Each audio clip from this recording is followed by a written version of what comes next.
everyone, and welcome to the show. This is episode number 98 of Pop Culturally Deprived, and today we're going to be talking about The Prisoner on your Be Seeing You podcast. I'm Andy Kay.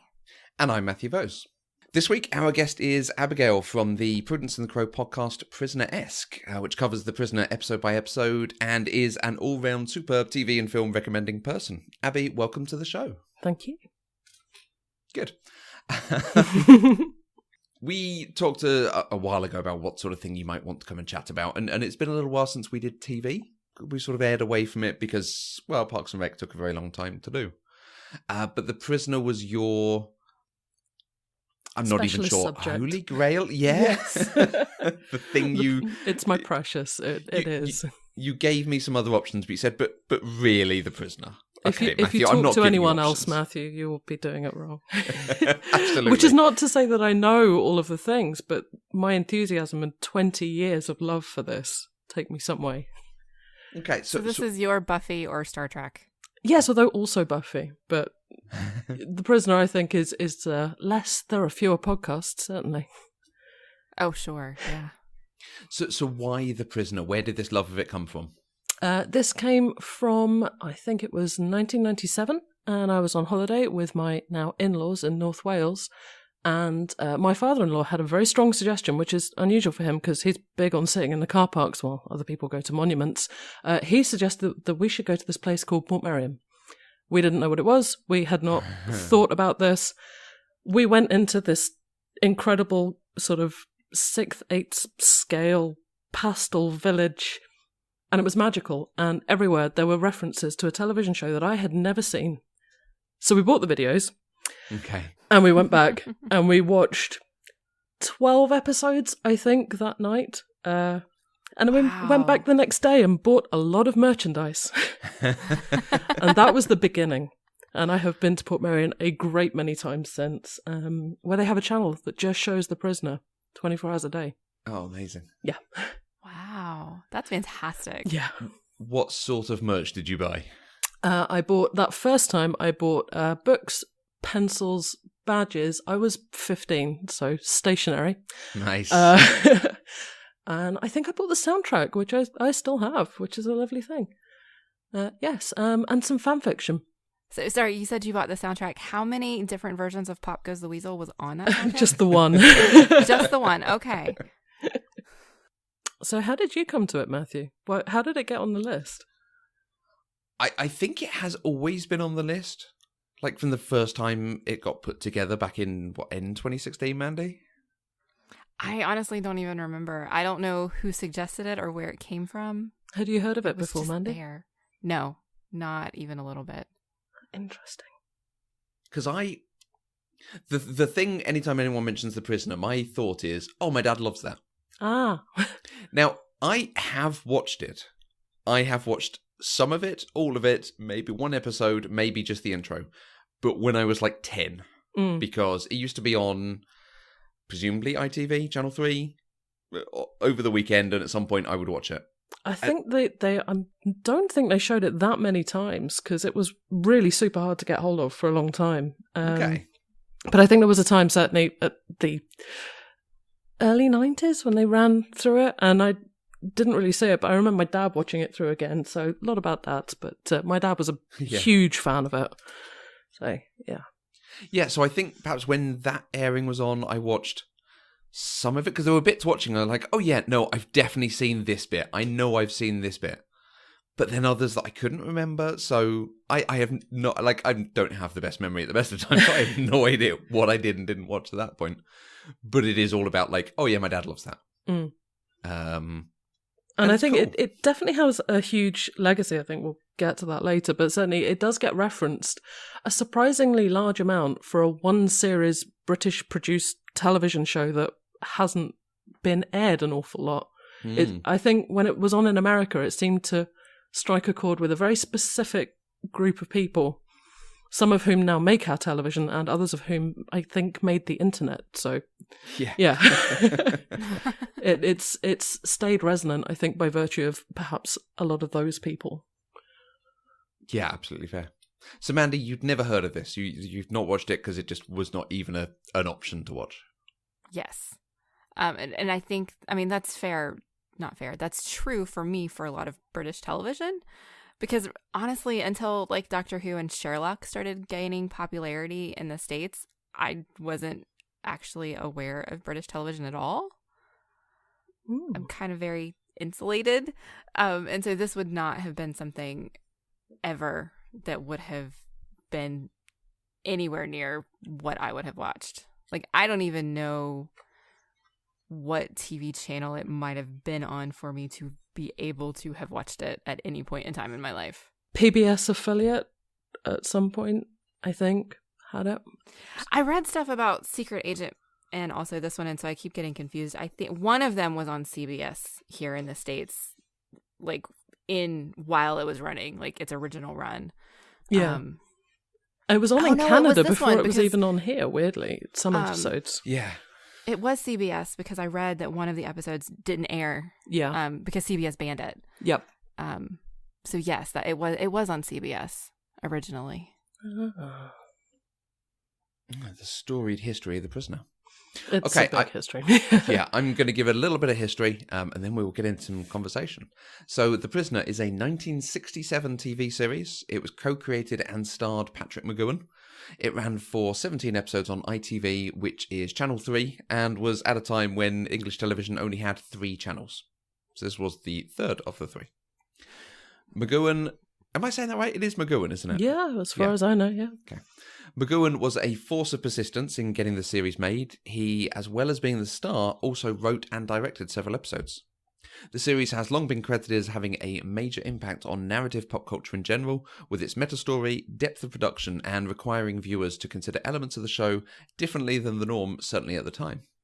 And there's a huge amount of history that I could put in here, but like that is part of the mythos of this show, so I think we'll be having a conversation about that elsewhere.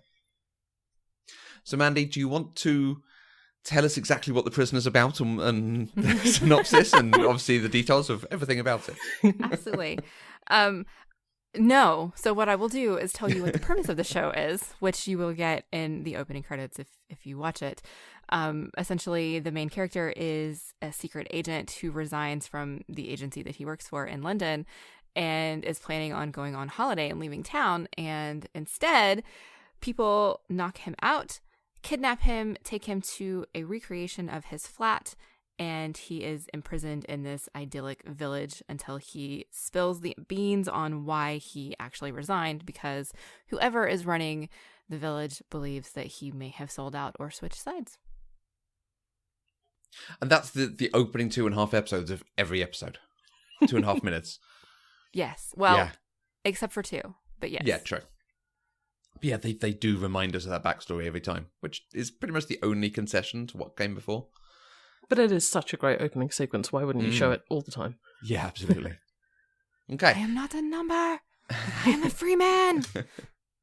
And there's a lot in that opening monologue as well, I think. You know, it is the previously on Buffy. I mean, and with very few reruns of the show, again, because it's ITV and because, you know, in the 60s, I think we still had shorter viewing periods available. You would probably just get like one chance to see the episode. So that reminder is more valuable than perhaps now. See, I'm not even sure it's a previously on. It's kind of, you know, Dr. Samuel Beckett stepped into the quantum leap accelerator and vanished. It's that sort of setup, but it's so good because it's already got a bit of action, bit of character, bit of intrigue, and then we're into the episode. Yeah, it's like the In Every Generation. Yes. From Buffy. Okay. How was everyone able to watch this? Mandy, is it just free to view over there? You guys, I cannot begin to explain how excited I was to discover that all 17 episodes are available on Amazon Prime. Amazing. Wow. I was shocked. I mean, you can also rent it. Like, they have 2 versions. I don't understand why one is available for Prime and then there's one that you can just pay for. They seem to be identical, so of course I just did the one on Amazon Prime. Yeah, I had to buy it on Amazon Video. You couldn't even rent it. Oh, wow.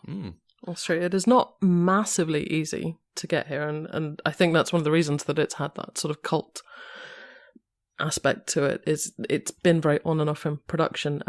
I bought specifically for this and considered it a justification of this, the 50th anniversary Blu-ray box set, which is a thing of beauty with a great many extras and delightful additional content. Nice.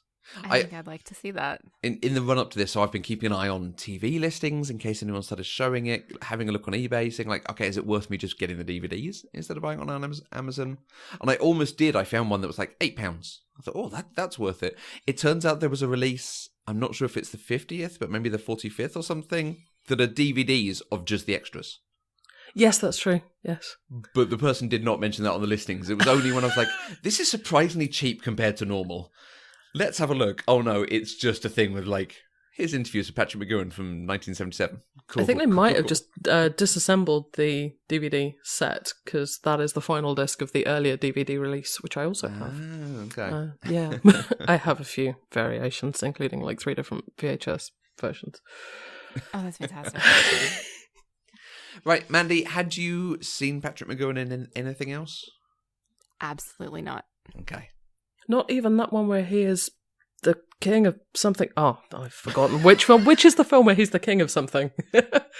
Ridley Scott one. Is it The Last Kingdom? It's one of those big epic Ridley Scott films. It's one of the last things he did, I think. I think it came out roughly around the time I started watching it. Anyway, I'm always surprised that he's in it because he didn't make a lot of later stuff.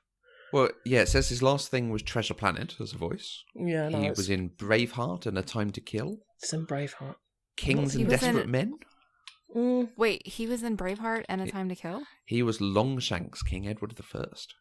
According to Wikipedia. You serious? Yeah, no, I'm Patrick McGoohan, Wikipedia. There's a good chance that's what I'm thinking of.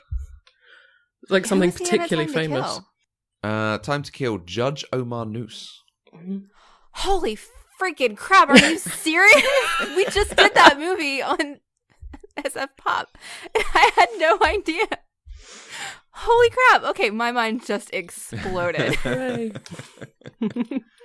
didn't look him up because I was like, I've never seen that guy's face before. I've never heard his name. Wow, okay. Yeah. Yes, I apparently do have experience of it. And a great many episodes of Columbo. Yeah. Yeah, no, that I definitely have not seen. Okay. You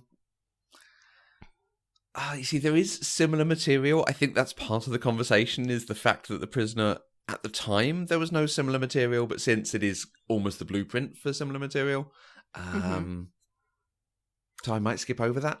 Yeah. Okay. Yeah, because I think that's, a bit Are you going to mention Danger Man? You see, I've not even seen Danger Man. So one of the nice things about the anniversary box set is it includes the 2 relevant episodes of Danger Man, nicely restored. And there is one particular. So Danger Man is about a secret agent, and it's very much the kind of life and times of this secret agent. It is sort of almost a more Catholic response to Bond, I think. And in one particular episode, he goes to an Italian village, Portmeirion. And at the end of that series, he resigns. So there was significant speculation when The Prisoner started that it was a continuation of Danger Man. And one of the reasons that you didn't get the character name, the boring theory, is because they'd have to pay rights to the people who own Danger Man. So, yeah. Patrick McGoohan is very adamant that it is not a continuation. But the other guy who created it with him says it is. Yeah. It's hilarious. Patrick McGoohan is marvelously, delightfully, gleefully, I think, cranky about giving away the secret to it. And I think that he took the majority of it to the grave. He is very protective, very secretive, and very much like, you should watch the show. If you want to know what it is about, you should watch it, and then you will know. And I'm pretty sure we'll get to that quite some time, but there's certainly, no mistaking the fact that he's not particularly different from Danger Man, and I think that at least gave it currency at the time. So it's certainly something they played on. It makes me want to go, maybe not watch the entire run of, in the States it was called Secret Agent, but I mean, it was 4 seasons long, I think. I'm not sure it all survived. I don't think... I could be wrong, but I don't think it's all still in existence. Oh, wow. I could be wrong. There is some on YouTube, I'm pretty sure. Maybe I'll just go look up some clips on YouTube and see. It's really quite interesting. Yeah, I definitely ran out of time trying to get in all 17 episodes. I was frantically finishing impressed. the last 2 episodes yesterday. So it really is a lot to take it. I think that's one of the things I'd like to know about is what is it like to bulk watch this much Prisoner? I can't imagine. I mean, like I say, I ran through a lot of it myself, but I was 15 and had watched a lot less television by then. So there were 2 episodes that I largely skipped. I ended up watching like the first 20 minutes and then like, I don't like this episode, let me go to the end and see what it actually has to do with the story that we're talking about in this show. An interesting maneuver with this. Well, it was the 2, I'm sure you can guess which 2 episodes. It was Living in Harmony, the Wild West episode, and then the Girl Who Was Death. Oh, wow. Episode that has nothing, I mean, neither of them have anything to do with the village until the end when you figure out like what is actually happening. So yeah, I largely skipped both of those episodes and then I went back and read kind of what happened. Interesting. Yeah, Living in Harmony is my second favourite episode, which is not really? a normal opinion, I am aware, but okay. I have strong feelings. Okay, before we dive into all that, we have one question we do need to have answered. Of course. Mandy, did you enjoy The Prisoner? I did, except for the previously mentioned 2 episodes that I skipped. I did. I really liked it. I told a lot of people about it while I was watching it. Joseph's parents were here and I was telling them about it. And like I pulled it up on Amazon and showed them which one it was so they could watch it on Prime if they wanted to. And great. I told my mom about it, tried to get Joseph to watch it. I enjoyed it. I found it fascinating. Okay, can you talk a bit more to that? When you say fascinating, is it possible to watch this and enjoy it as, oh yeah, this is a good show, or, oh, this is an interesting cultural artifact?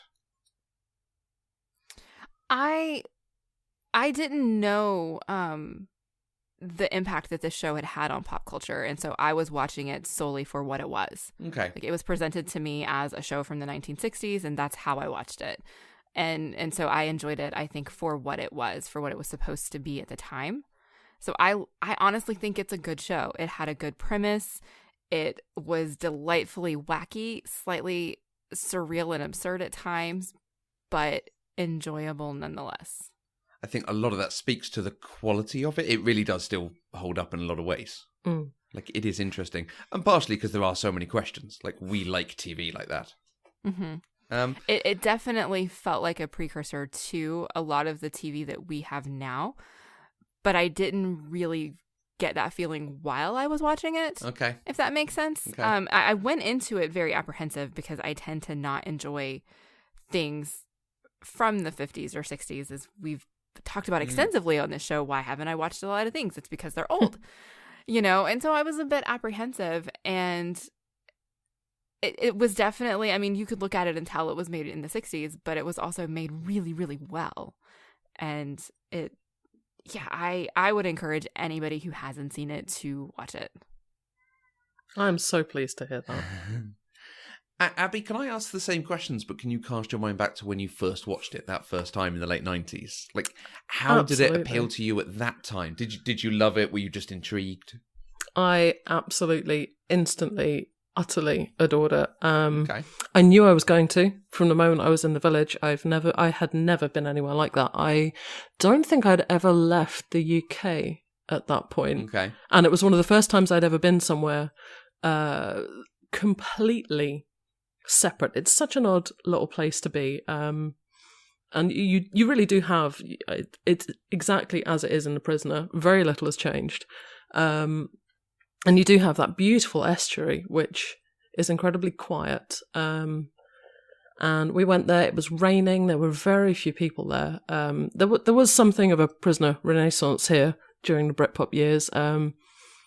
And it was just starting to, people were just beginning to remember that it was a real place and you could go there. So as a tourist attraction, it was sort of starting to reach out a little bit from your really devoted visiting fan. But not on this particular day. And it was just so quiet and so magical. And so I knew, even before I started, that I would be so excited to see a show set in this place. Patrick McGowan's incredible. He's precisely the kind of actor I find compelling. I think the only modern actor I would compare him to might be Michael Fassbender. We have a long-running conversation where if there was a film, it would have to be Michael Fassbender or nobody. Because he's very still, he's very peculiar, and he knows everything that is going on, but doesn't necessarily tell you. And whether it's in a book or TV or in a film, that is a quality I enjoy. I love that The Prisoner is telling you exactly the story it wants to tell you with no compromises and no how comfortable is it. There's very little hand-holding. It's not an easy watch in the sense that if you just have it on, if you don't go to it, you won't get anything from it, I think. So I saw the right show at the right time, the aesthetic, the excitement, the peculiarity. And I could also very clearly see the influence around me in people who happened to be making things at that time in the kind of mid to late 90s. I was also very into 60s culture and things like the round chair, the Ericaphone style phones. I had some understanding of those. So aesthetically, I mean, I just bought a lava lamp because I was 15. So, you know, it was everything. It was the right thing at the right time for me.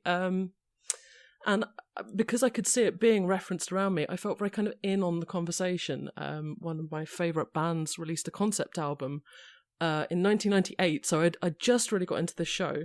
And then my favourite band at the time released a concept album called Six, based entirely around The Prisoner, which was just a weird experience. It felt very current for something so old.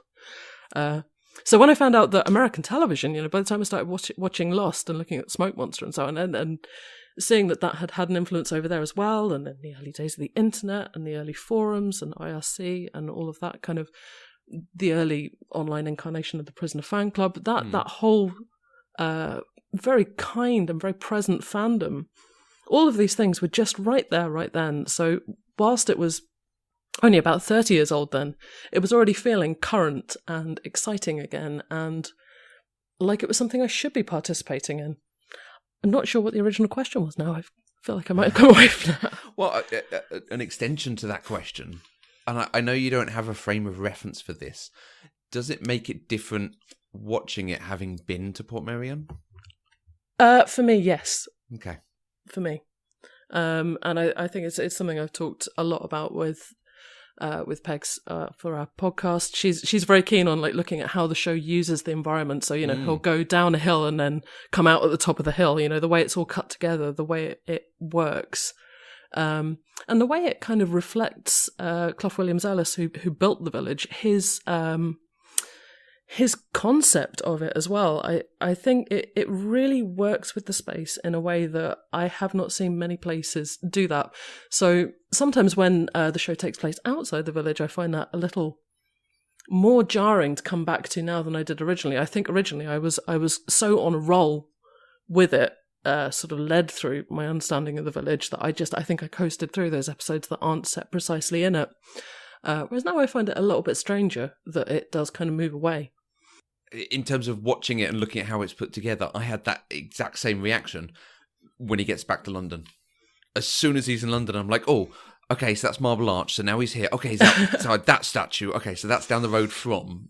I see, that I love. I mean, London less so, I think, because I think, again, because I know London so well, I am a Londoner, it is something else I understand, and I think that also gave it an exciting grounding. But I think it's sort of when you get more like the Fairground episode or Living in Harmony, and it takes it right out for a longer period of time, I think that's particularly strange.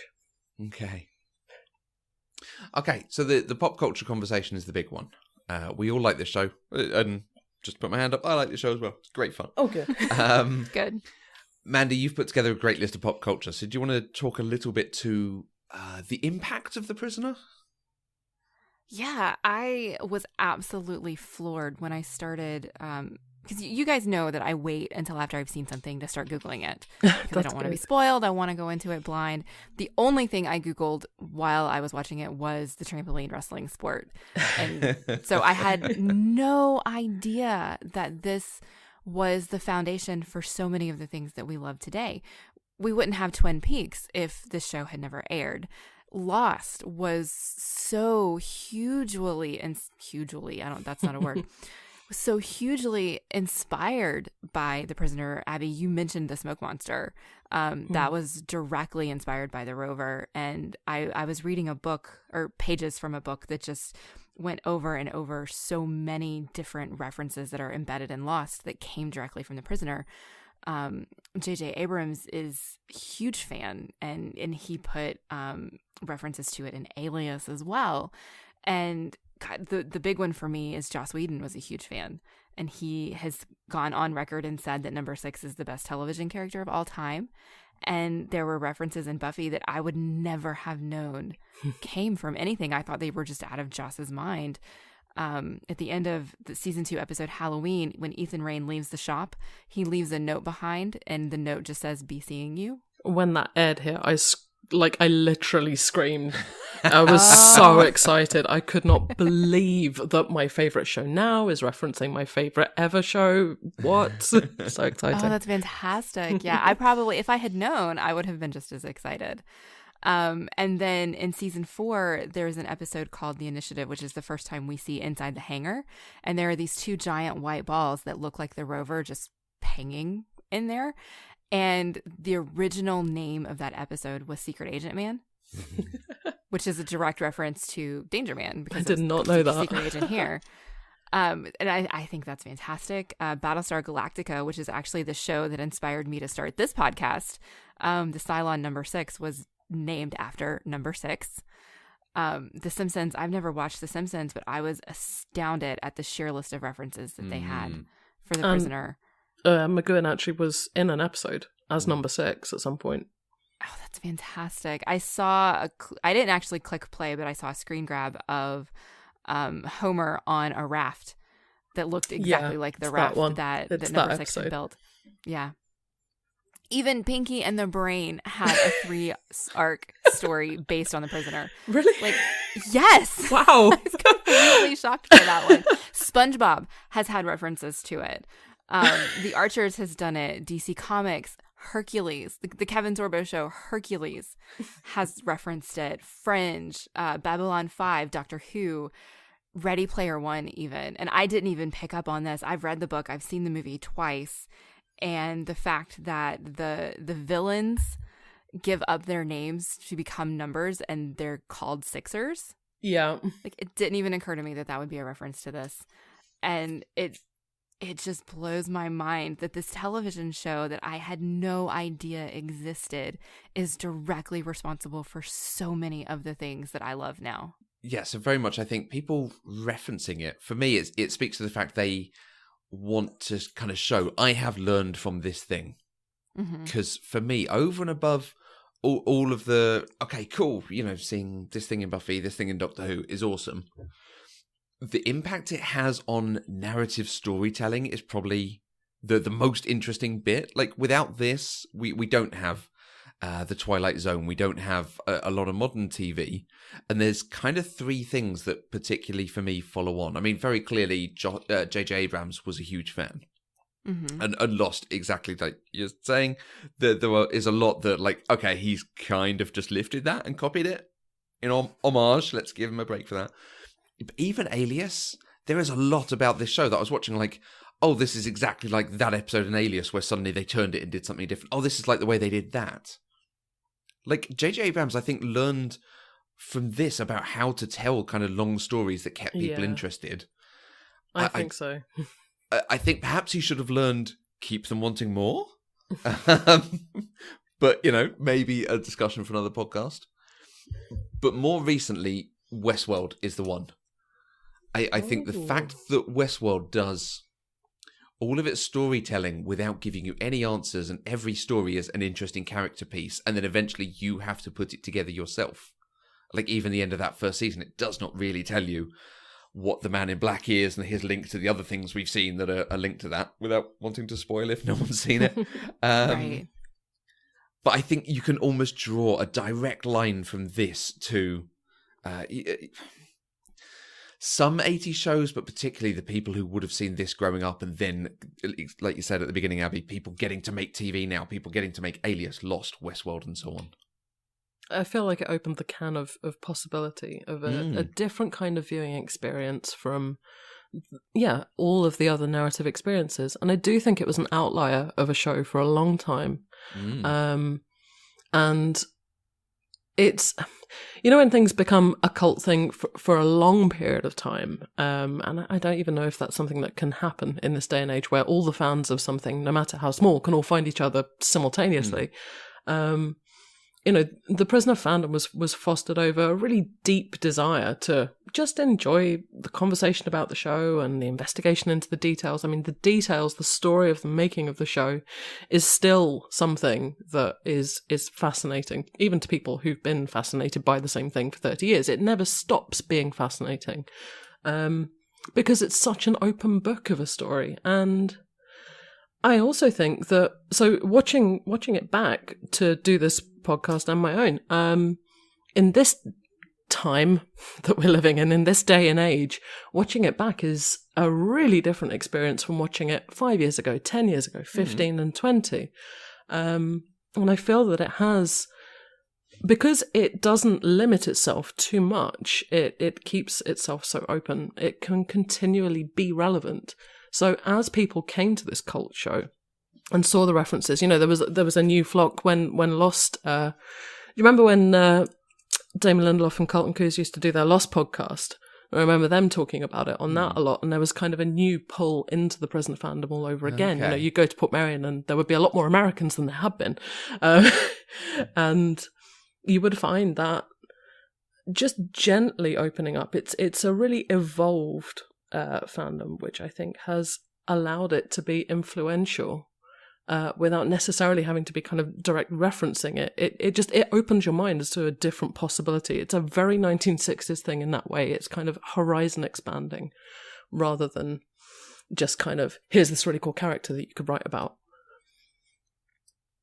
Yeah, because in some ways that's the thing that almost lets it down now. There are concepts in here that definitely in the 60s and pretty much for the 30 or 40 years hence, or from then, would have been, this constant surveillance and who do you trust, who do you not trust? And now we live in a digital age with constant surveillance and a lot of the tech they were putting on there is not too dissimilar from stuff people do now, experimenting with lasers and using noise to treat people medically and using computers for education. Well, the distance learning aspect is Well, really an entertaining one for us all. But I think just as we, how quickly Number 6 gets used to the idea that there are cameras in his house and everyone is watching him because of the job. So what I really like about how that storytelling transfers to now, whilst it may have been new technology to the audience, Number 6 not massively phased. It starts right in the first episode. Here are photographs of you doing all these things. He is aware that he's always been being watched. So it isn't new to him.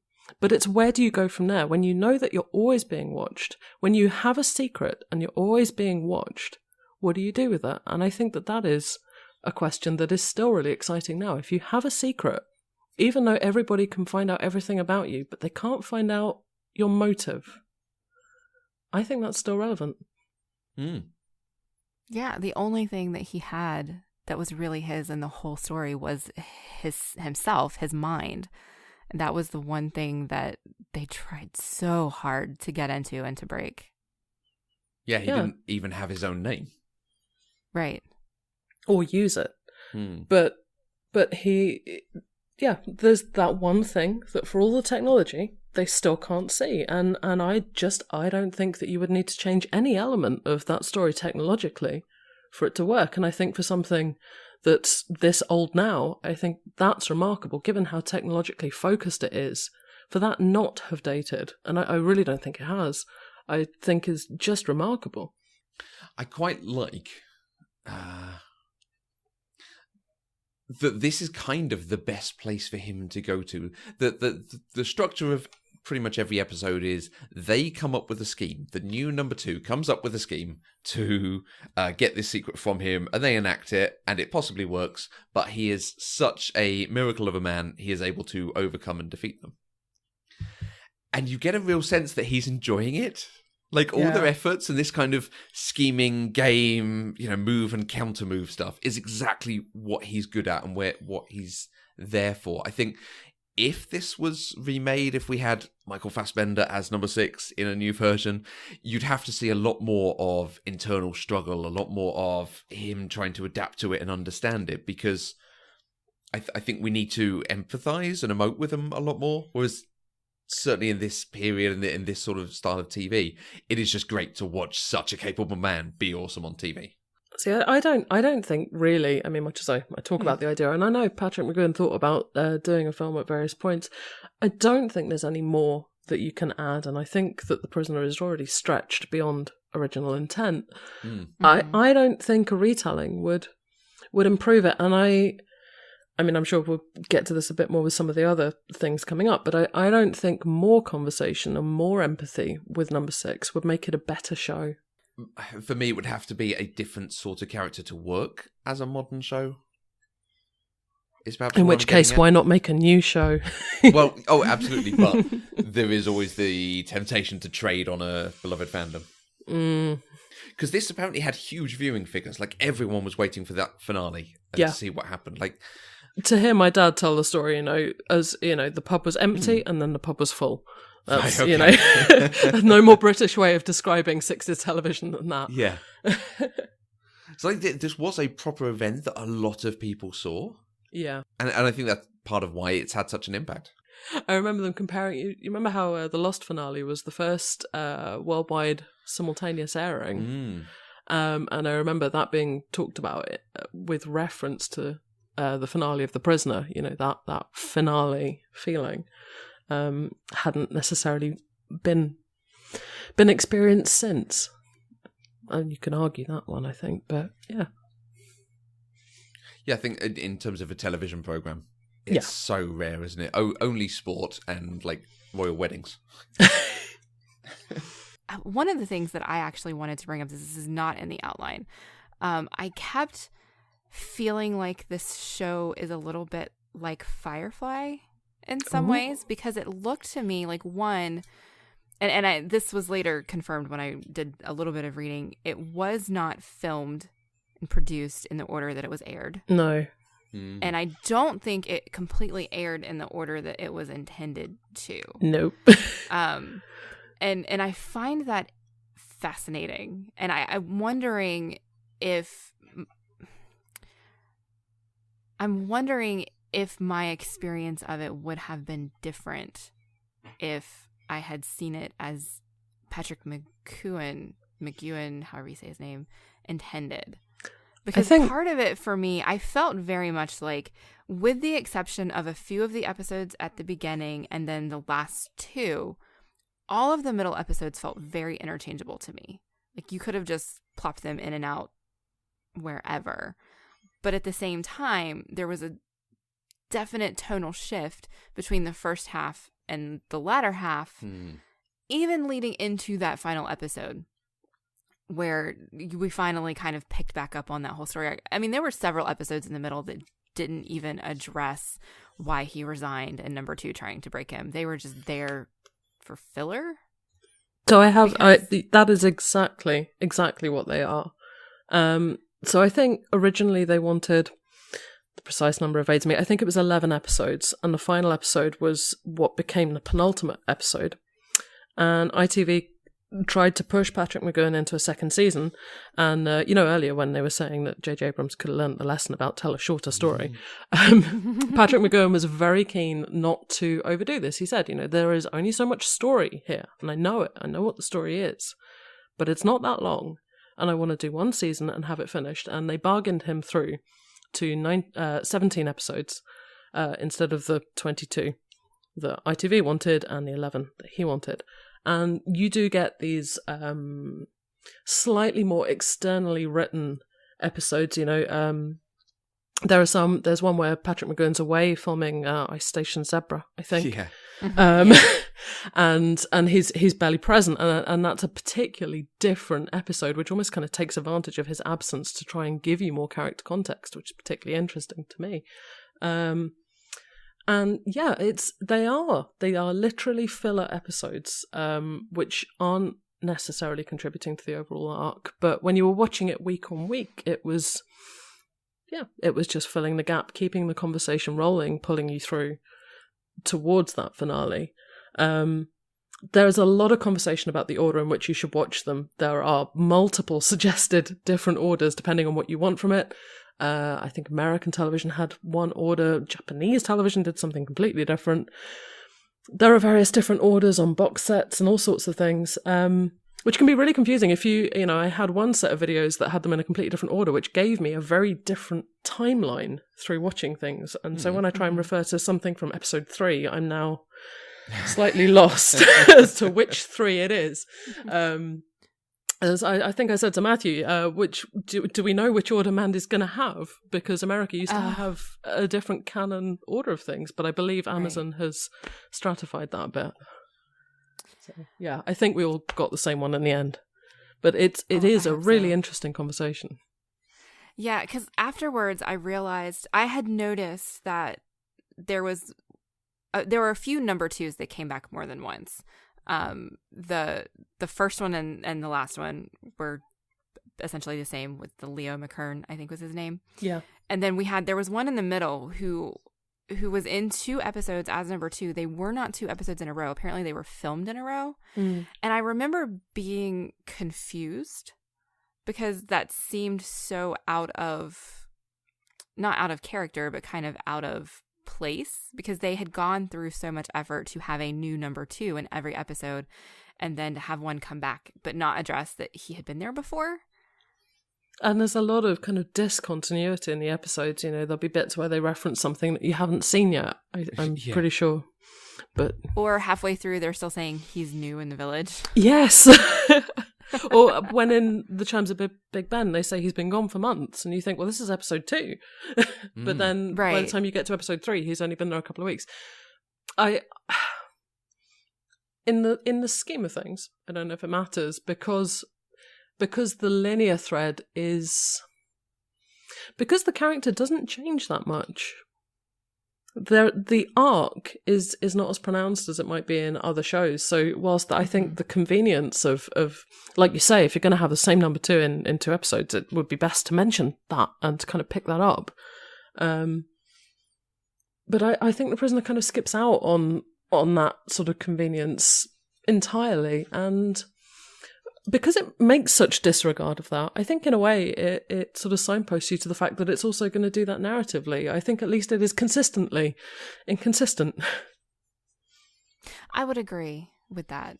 I think we consistently got the story that the village and number 2 was there to try and break him, and every time they were going to fail, but also every time number 6 was going to fail in his escape attempt. And that's really all we needed. Everything else was just kind of fluff or, extra and didn't really impact it. And so it's okay that it was all out of order and that they referenced things that you wouldn't expect them to reference yet.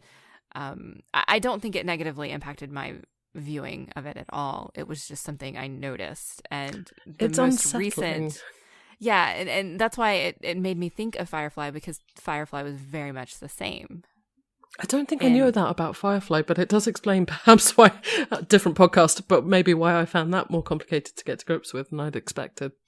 Yeah, that's all. Looking at the difference between production order and airing order, which I think it's basically airing order that we ended up watching, the one that stands out for me as being much better in the way they edit and the way they made it was Many Happy Returns. Which comes not quite halfway through. I think it's about episode 7 in the way it's aired, but it was made as like almost the second to last or something. It would have come very late on. And I think this is one of the things that reminds me of Alias so much, is it's just suddenly you get this episode, you've sort of settled into the routine. Okay, they've come up with some scheme to do with hypnosis or computers or drugs or something, and they're going to try it on him to see what happens. And then suddenly there's an episode that is fundamentally different and you don't know what's going on until the very end. And it breaks you out of, oh, that show's doing something really quite interesting here. And I think that helps so early on to go, actually, yeah, the show is very clever and is really good. It's not just week on week him batting back whatever move the organization, agency is doing against him, the number 2 is doing against him. I don't think there's any other particular changes that stand out, but When that episode happened, Mandy, what did you think watching suddenly the island is empty? The island? The village is empty? I referred to it as an island in my head the entire time. Suddenly he's on like Oahu, yeah. No, honestly, when you... side note, when you're in Portmeirion, there is more or less just one road that connects you to the mainland. It is like a little outcrop of North Welsh headlands, and it really feels like an island. You can go right up to the top of the mountainous part behind the village and see the estuary all the way around. And there's one field that kind of joins it at the back, and there's one road that takes you down into the actual village where people live. So it really is not dissimilar to an island. It feels that way. Mm-hmm. Okay, I will not correct myself next time, because clearly I'm going to do this again. Mandy, so when you got to that episode and suddenly it's empty and it's very different, it looks like he's just back eventually. How did you find the episode? How did you react to it? I actually think that was one of my favorite episodes. I went into it thinking, okay, obviously this is a plot from number 2 to try and break him, but I don't understand how it's going to end up working. Okay. And I think the way that they did it was unexpected, but it completely worked for me. I was surprised that the woman in his flat was actually number 2, especially because I recognized her. Wasn't she in... I mean, I'm sure they reused actors so many in this, but she was one of the women who was in the dream sequences in that one episode, in A, B, and C, wasn't she? Or am I completely making that up? I think she might be. She certainly looks that way. I was actually more confused about that, because I would see people's faces again and be like, I wonder if they're the same character or not. Actually, no, I don't think it is. I don't think it is her, but I do think that part of the reason that she is so that you don't suspect her is because she is mildly generic in the sense of women you've already met in the show. Yeah, I guess that's true. And I think they did it brilliantly, setting her up to be number 2, and then that reveal at the end was fantastic. Both of the times where they revealed the woman as being the real number 2 were done spectacularly, and I actually didn't see it coming in either instance. And I'm so so pleased I was that you didn't see it coming. It makes me really happy. I really didn't. I usually do. I usually see things like that, and I didn't at all. And this particular episode, I was so happy for him that he was actually in London and that he was getting to see, his house, his car. I was mildly confused about the people that he went to, because they were different than the bosses he went to in the first time he thought he escaped, which was just a whole other thing. Does he go to his fiance's father? And is this the one where he does that? No, that's... Or is that's the body switch one? The body switch one, yeah. Oh, yeah. Sorry. So I knew he wasn't going to be successful. I just didn't know how. And I found myself very interested in how we were going to get there, because, I mean, like I said, it was done well enough that it wasn't predictable, other than knowing what the final outcome is going to be. Like, the journey itself in every single episode was fresh and new for me. Does that make sense? Perfect sense. Perfect. And I do think the variety, even where the episodes are filler, the variety of tropes they take on and concepts they take on, I love that it goes through just as we expect a television now. The only thing we're really lacking is a musical, and I am a little bit sad that there is no Prisoner musical episode. But there we are.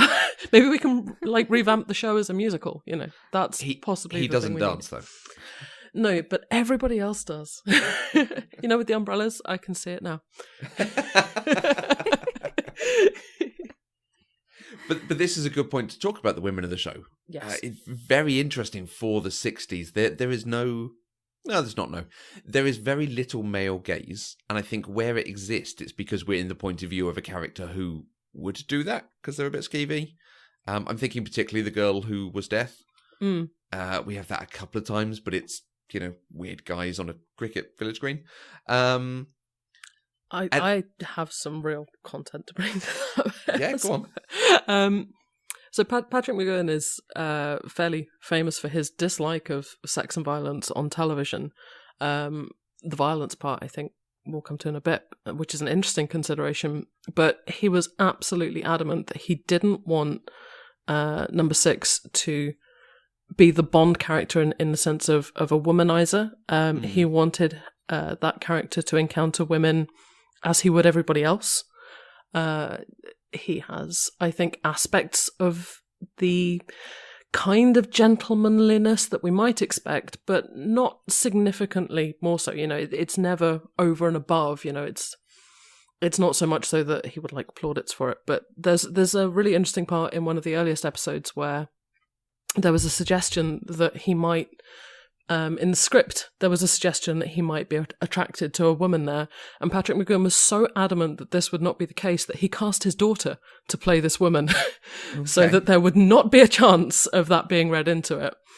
I also really like that where there is the possibility of a love interest, age-wise, the women are his age. And I think that when you compare that with a lot of television that would follow, that is absolutely marked. You know, the women in this show who surround him, who interact with him, are almost always his peers rather than anything else. Those are my parts there. But I think they wrote some wonderful parts for women which were not particularly separate from those written for men. There are some incredible theatre and screen actresses who have parts in there. And I think the idea that the government, of course it would employ women to try to break him. Of course it would. They're employing anyone to try to break him. You know, they're best people. I think we can talk about kind of racial casting as something that's not particularly varied. But then this is a 60s concept of British government. The Village has some diversity within it, and we do have a lot of people from other European countries in particular, which is quite interesting. And we have, what I really, really like about the women in The Prisoner is that by and large, where there are men, there are women. So the scientists, the doctors, the operators of various technologies, and indeed the number 2s, where there are men, there are women. And just as he has very close kind of confidant scenes with women, so he will also have them with men. Yeah, completely agree. That's a wonderful way of putting it all. Good. Yeah. I mean, but how did you find it, Mandy? Did you find it surprising or particularly different, or were you expecting kind of a more Bond-like approach to women? Initially, my expectation was it was going to be more Bond-like, because that's just what you expect from 60s secret agent. Did you find fiction. it sort of markedly different from perhaps other television that you might have watched, though, with regard to the handling of female characters? I did. I think the way that you put it is definitely better than the way I was feeling about it, because you're right. Absolutely. Where there was a man, there was a woman doing the same job. My initial thought on it, though, was that still in almost every case, the number 2 that we see on screen is a man, except for the one episode with the carnival. The other 2 instances where we know there was a female number 2, we didn't know she was number 2 until the end, and then she didn't come back as number 2. And so we still didn't get to see the woman in that position of power. We got to see the woman pretending to be a maid or an observer or a stranger who lives in his house. That was part of the surprise. Right. And I mean, the surprise was fantastic. I'm not saying that wasn't good writing. But she doesn't get to sort of live in that part until the end. That's true. That's a really good point. But at the same time, it's still light years ahead of anything else that would have been done in the 60s. God, it's light years ahead of things that are done now. Yeah. Yeah, I like the surprise because I do like some of it for the contrast it gives. The men are often very arrogant about what they're doing. And I think that comes from, they are successful in whatever they do, and that's why the organisation has given them this shot. But it's always, I'll get this computer and do this thing, and I'll do this experiment or something on him. Whereas the women are, no, I am going to go and do that thing. But I have a scheme.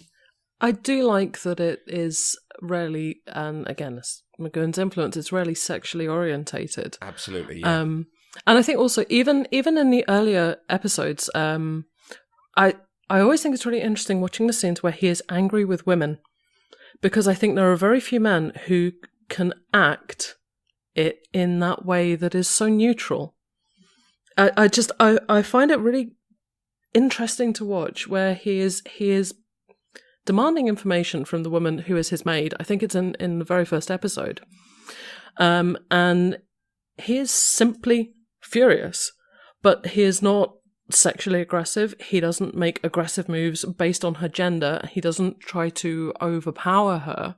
I'm not saying it's necessarily respectfully violent or anything like that, but I do think that there is something very different about him as a secret agent character from the 60s. I think that a scene like that, where he is objectively angry with the person in front of him, but I think that he treats the women in the village just as the men in the village. I really see a consistency in the way that he treats characters, regardless of their gender. Yeah, I actually kind of appreciated the way that he treated the woman who was brainwashed to be in love with him. Like, he never took advantage ever of that. And it wasn't, you never felt like he might. There was no sense of temptation or anything like that. And once he understood, like, initially he was very, almost like rude to her. Yeah. But once he figured out that this was something that they had done to her, that she genuinely believed, he was kind to her. Even though he never, advanced his own affections toward her. No. He treated her like a person, and lesser writers, lesser actors would have done that very, very differently. Very dangerously as well, I think. The temptation to have him start to form a relationship with her or something, but there is no question that as soon as he understands that she has not consented to these feelings, that he would move past that in any way or take any advantage of that. It's not even an element of that character. And I think that to convey that as a not unattractive male actor is very interesting. A kind of, I don't know, almost a moral trustworthiness, which I think when you look at the whole of that character is really interesting. Because I think that there are less stable and less moral elements of that character, which is sort of a separate conversation. But in terms of the way that he understands women and sexuality and sort of that kind of behavior, I think he is extremely focused on what is right, what is wrong, and what his role is in those situations, which again, I think that is what happens when you get somebody who is showrunning, he's the actor, the writer, director, producer for so many of these episodes, or has such an integral role to play. I feel like his singular view on that really guides that thing. And there's plenty of anecdotes about him kind of arguing this through or doing down bits where other writers were like, can we not sex it up a bit? Can you not just, can they not take their clothes off more? And he's just like, no, that is not this show. Go to a different show. This show, my way. It's very interesting to me that the only time the character of number 6 kisses a woman is in the episode where he was gone, and it was the other man. His mind was in the other body. Yeah. I think that's no coincidence. Right. I think that I read that they did a lot of script changing after he was gone. Yeah. In that episode, and I didn't get to read what like the consequences of that were and how he felt about it, but it just seemed a little bit shady.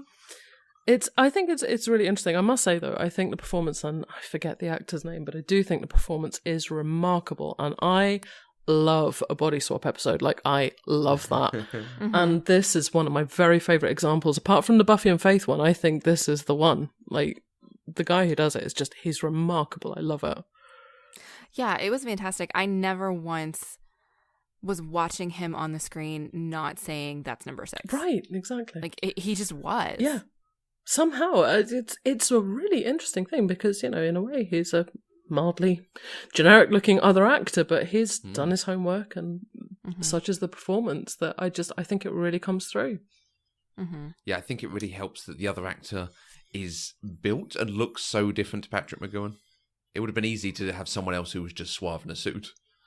But this is a very different sort of chap, and he still does it well. Yeah. And it makes the storytelling so interesting. And because you as a viewer believe it, you believe it when those around him begin to understand and believe it too.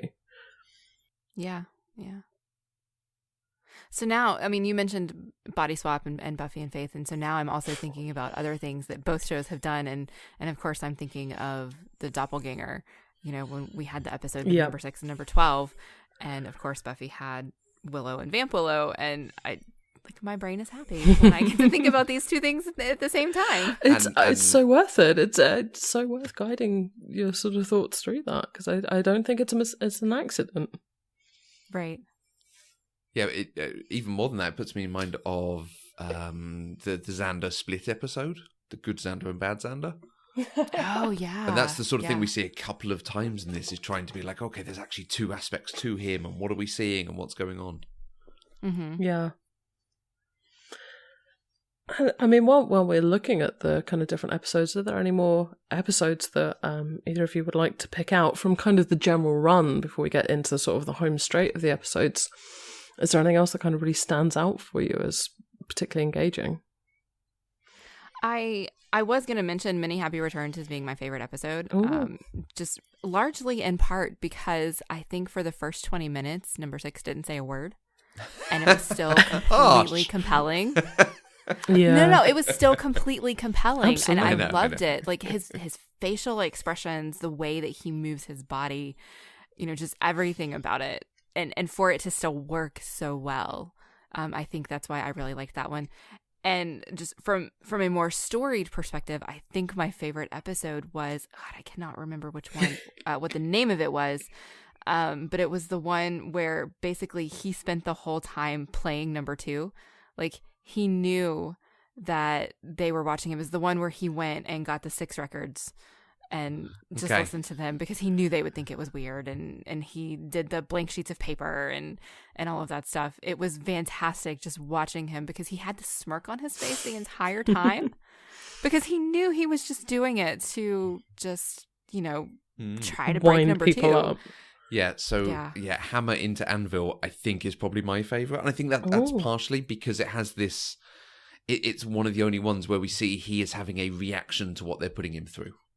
And he has gone on the offensive. I think that's what I would expect to see if this was done in a modern fashion, is something about, okay, what is he actually thinking? What's he actually going through, rather than just he's enjoying it and playing them. It is great to see him setting this up because you know exactly what he's doing. You know what the setup is. And you can see number 2 buying into it and questioning everyone and getting more paranoid as it goes on, because he clearly works in a very paranoid organisation that is all about people climbing over each other. Mm-hmm. It's very cleverly done, and it works again just to show how good the character is, how smart he is, but also working the system differently than we've seen elsewhere. And it's great. Yeah. And it feels very different thematically from the episodes we've seen previously. It starts in such a different way, and it keeps you not knowing what the show is and where it's going. It's not a long show, but the variety it gets in that time is quite something.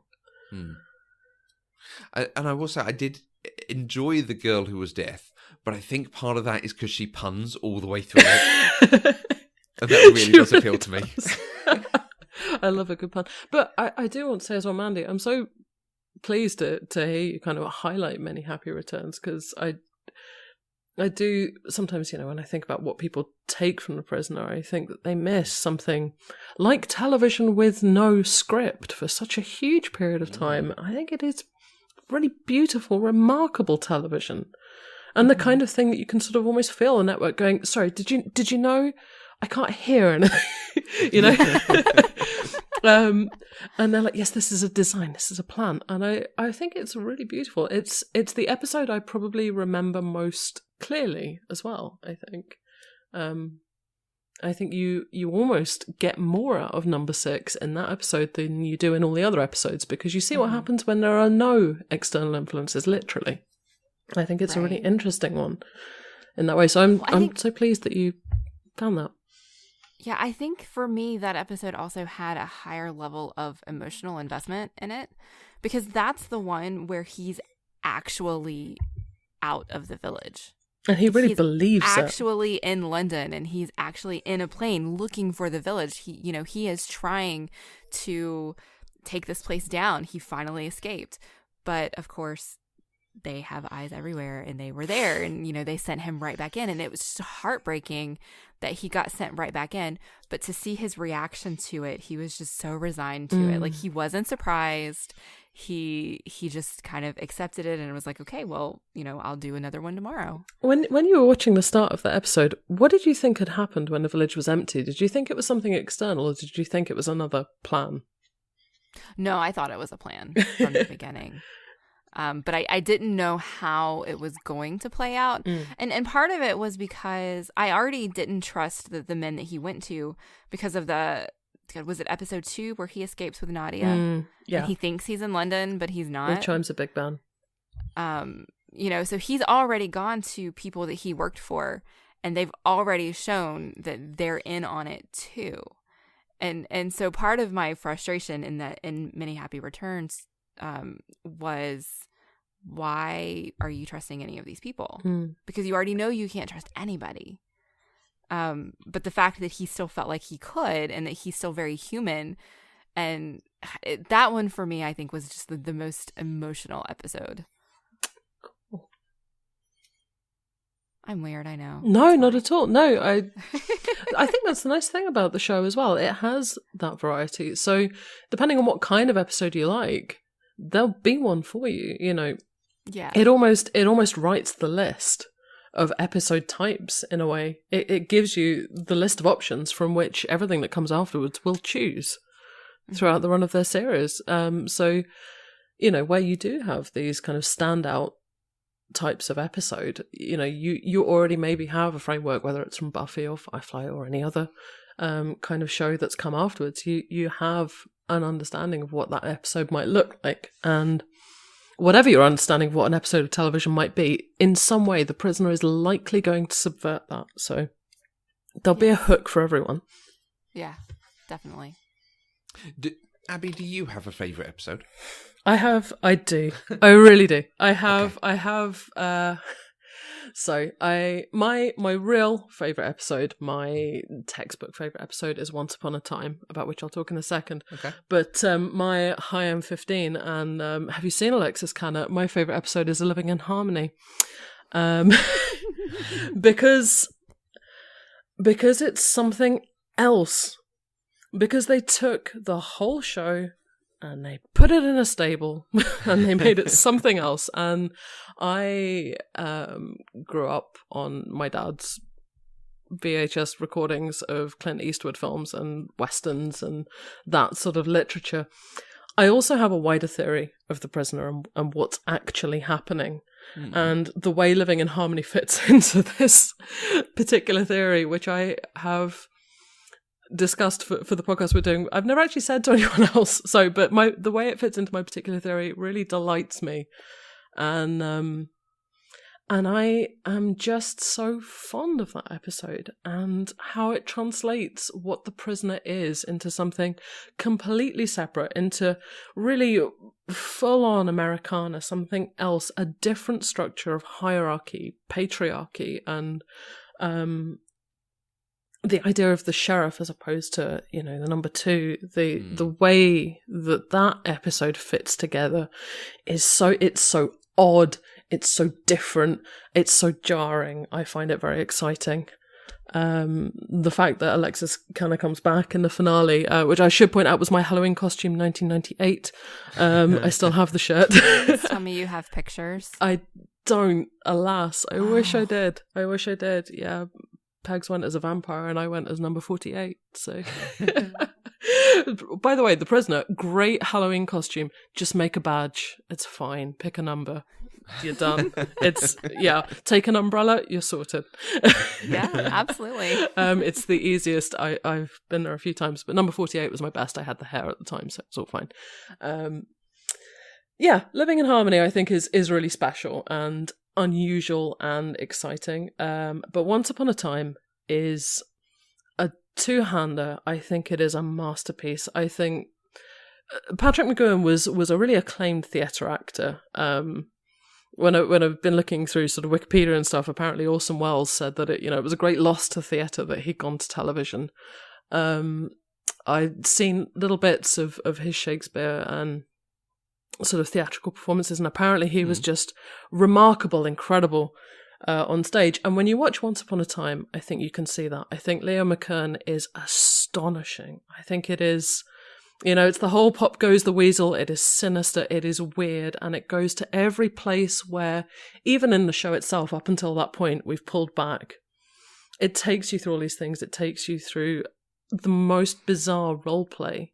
And to see two actors of this caliber in this room, engaged in this kind of one-upmanship, in this verbal, peculiar tussle, it is wonderful. And every time I watch it, I'm surprised there'll be something I've forgotten, because there's so much in that episode. There's so much that happens every single time I watch it and think, this was a clue that television was just as good as every other piece of media. This should have told you that you can do just as much as this as with any other format. Mm-hmm. Yeah, so those are my two. What about you, Matthew? I think Hammer into Anvil, like I say, is oh, that's right, you already said that. So good. I quite enjoyed early on, and I think it's because it's several episodes that work together. Although it starts off with them being like, right, we're going to try this scheme, we're going to try this scheme. The schemes quickly become actually making him buy into the reality of the village.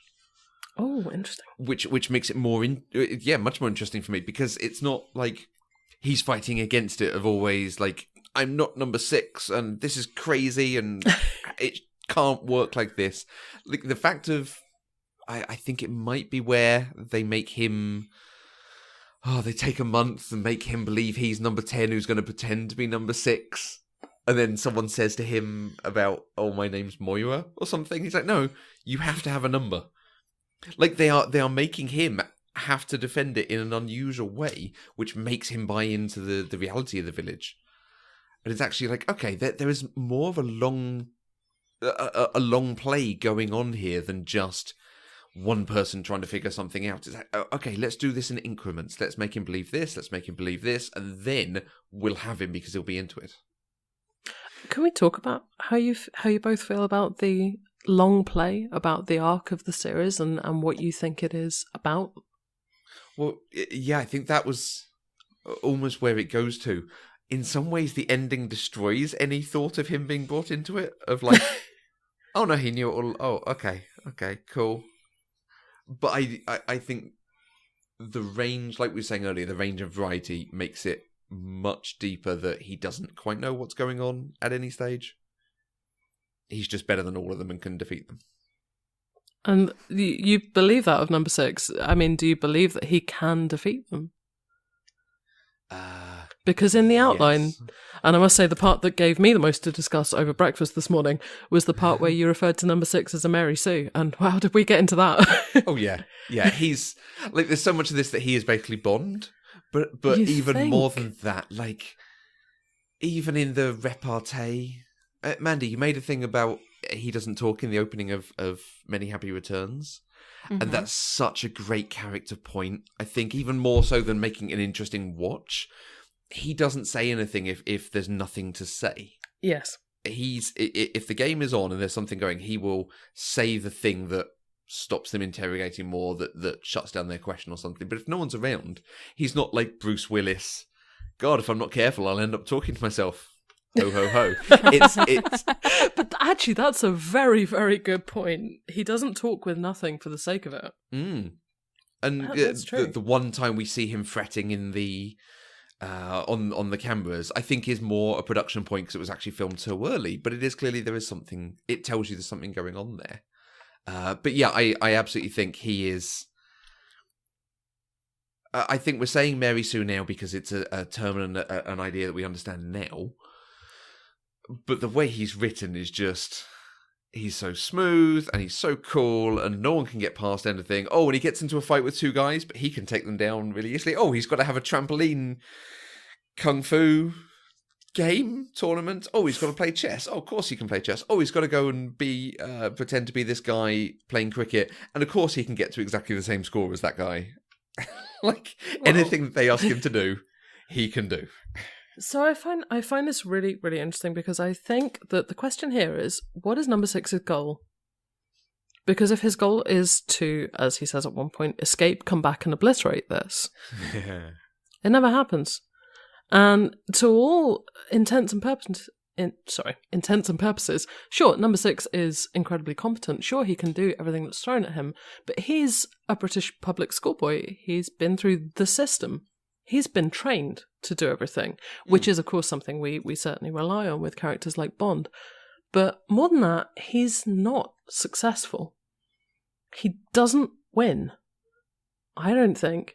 Ever. And I think that he is portrayed in a way that is unstable and not necessarily desirable. He is overly clever sometimes. He is not as funny as he thinks. He is shown up.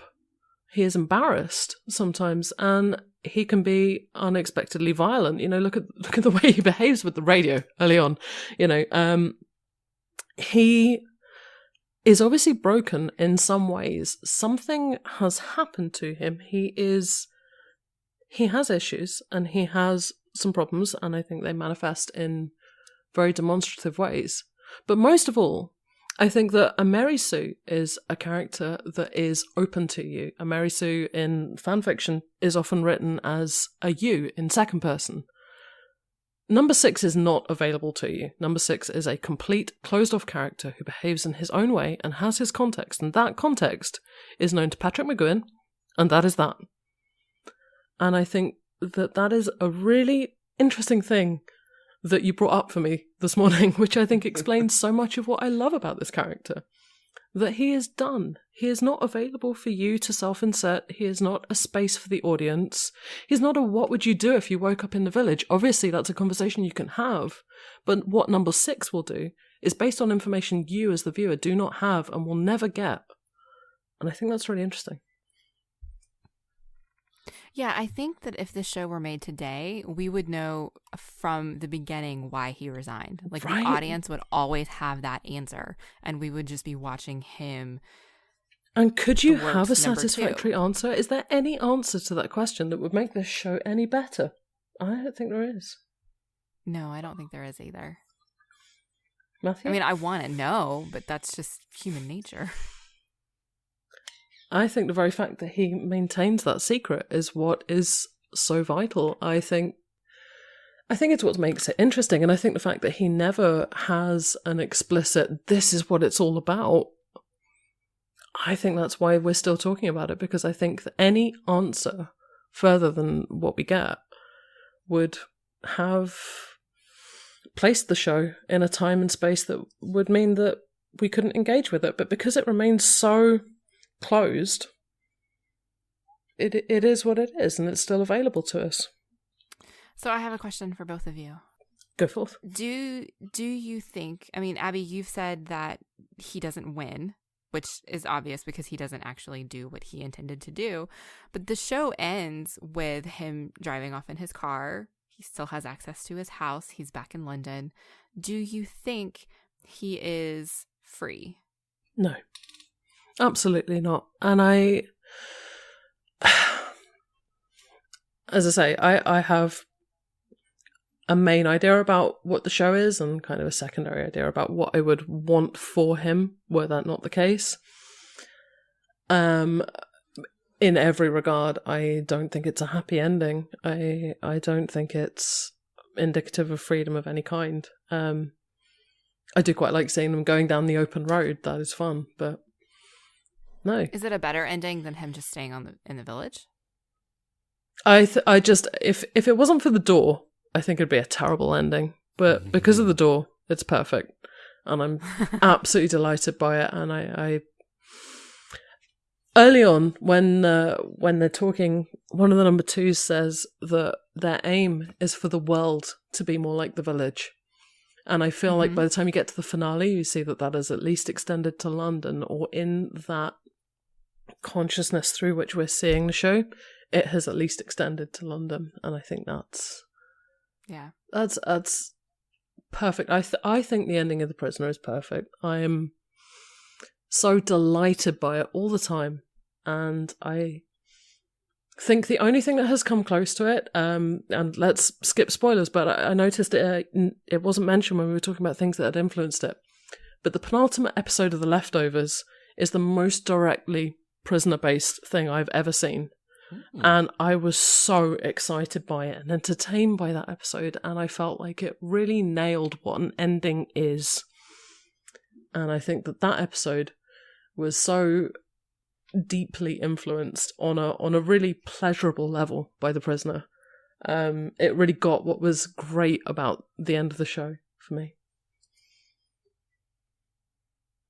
Can you tell me what it means? And this is obviously you probably don't actually know, but your thoughts on what it means that the butler changed his allegiance to number 6 at the end. Mine? Yes. Well, either.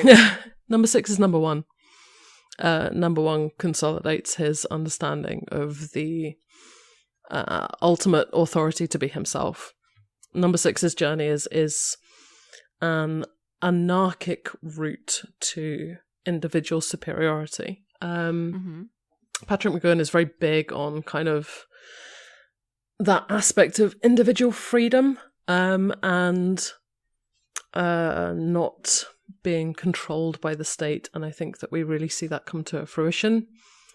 It's, the old fan favourite is that, of course, in that opening monologue it says, "Who is number 1?" and it says, "You are number 6." You change the inflection, you see the end of the story. The butler has always been allegiant to number 6, but number 6 has been going through a process. Mandy, what do you think on that question? What were your thoughts at the end on what he's been through? I've only seen it the one time, and there was so much information that it's impossible to really have a single coherent thought about what's happening. But it's all people had in 1968. You're absolutely right. It's valid. That wasn't an era where you could like rewatch things or binge them. I understood that the end goal was, in this moment, number 6 is number 1. But I can't quite wrap my head around the idea that number 6 was always number 1, if that was what was intended to be. And I think that's just a bit of the sci-fi aspect of the show itself, too. What did you feel was intended? I don't know. I mean, because honestly, I got to the point, if you were reading my notes, I was like, oh my God, is number 1 an alien? I love your notes so much. I love them. They're so good. I mean, I was trying so hard to figure out what was actually happening. And in those moments, I was looking for what was on the surface. And this show very clearly does not live on the surface. There is just a tiny, tiny tip of what Patrick McGoohan was trying to say on the surface. That nails it for me. Is so underneath. Absolutely. And I think, honestly, I need to rewatch this like 50 more times to really understand. We'll do another one in 20 years. Okay. So I mean, I got, like, it felt very deep to me. Like, I understood the sense that something big was being said here. And I understood the idea of individualism versus state being, like, the main point that he was trying to say. But being able to connect the dots between the specific things I was watching on the screen and the message that I was feeling was where I got stuck. I find it really interesting that you did have the feeling that it was very deep, because I think we've all, with one show or another, been through the experience of either we watch something or the internet watches something and feels that it is trite, or, there'll be a big reveal and everyone will just be like, that is not a big reveal, that is stupid. So this, or we had it in season 1. Exactly, or it's not a thing. But this, to you, can you elaborate on the extent to which it felt like a thing? Because I think we lack it sometimes now. I don't know. Well, I think part of it is because we have, as a society, we have come to this idea of pure instant gratification when it comes to the media that we consume.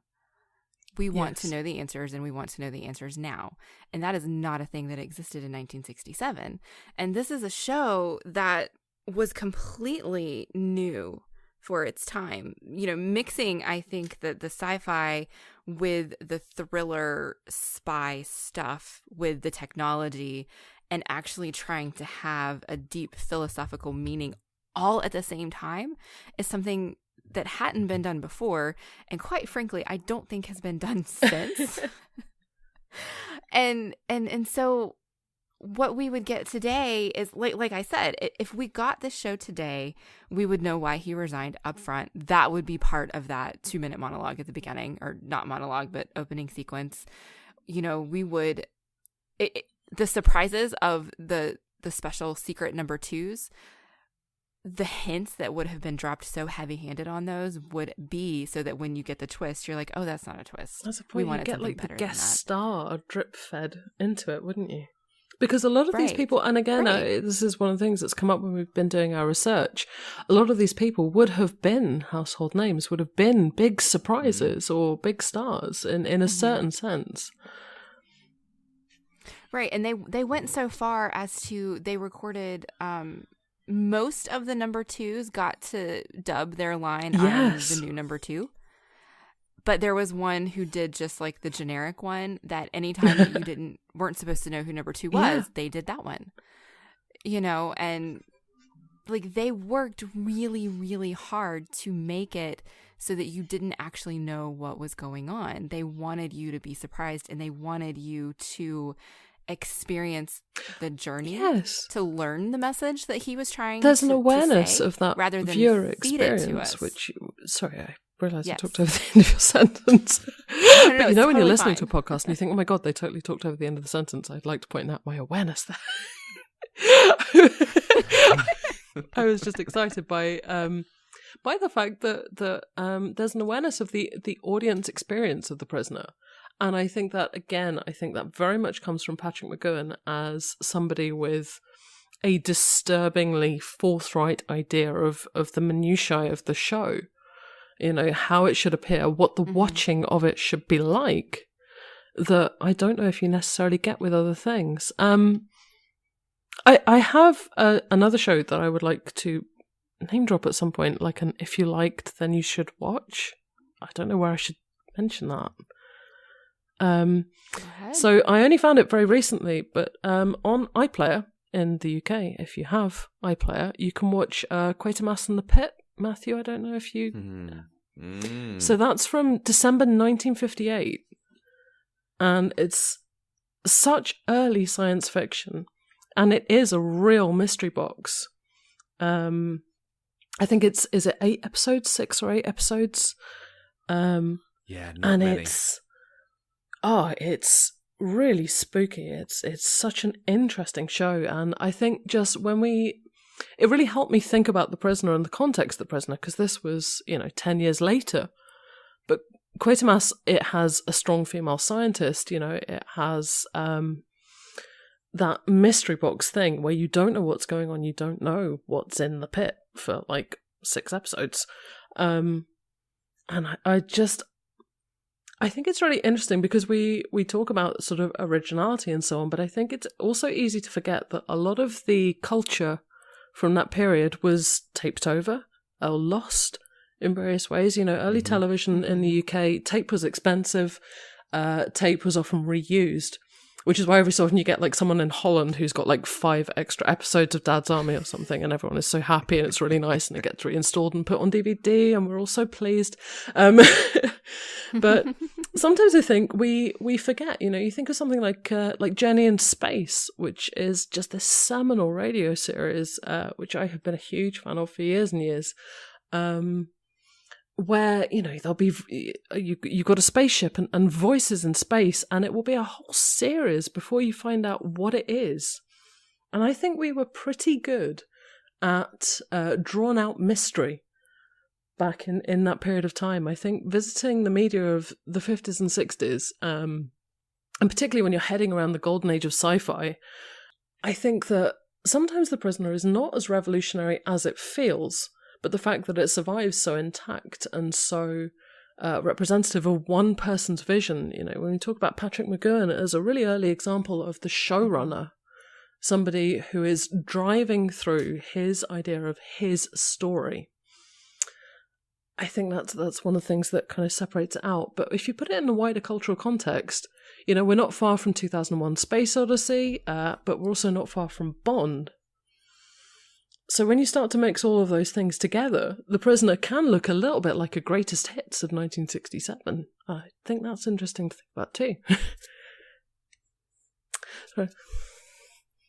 Yeah, it's some of the actual the episode to episode stories are like, oh yeah, they did that on that Star Trek episode. They did that on that. You know, it's using the 60s idea of, hey, what does hypnosis do? What do computers do? Let's see what we can push it in sci-fi. But I think even more so than the mystery, that long-term mystery being told in an interesting way in lots of series, the thing that I think sets The Prisoner apart is that it doesn't tell you there's a mystery, or the show is not related to its own mystery. The question is, why did you resign? And that's from minute one. Oh, absolutely. But it's not talking about what is the organisation that's against him and how are they set up and the background of it. Another show might do lots of investigation and piece by piece uncovering it and so on. The village and the organisation just exist and just do stuff, and you are not told or given anything about why there's different number twos, what's happening there. So tell us more, Matthew, because I'm really interested in your perspective on some of this. How you feel about that context? Do you feel that works sort of politically, establishment-wise, you know, as a fellow Brit with that kind of experience of the way that our government and hierarchy and the sides are usually portrayed? How do you find that comes through? I think it works incredibly well. It works better than something like a 1984 in terms of the paranoia about...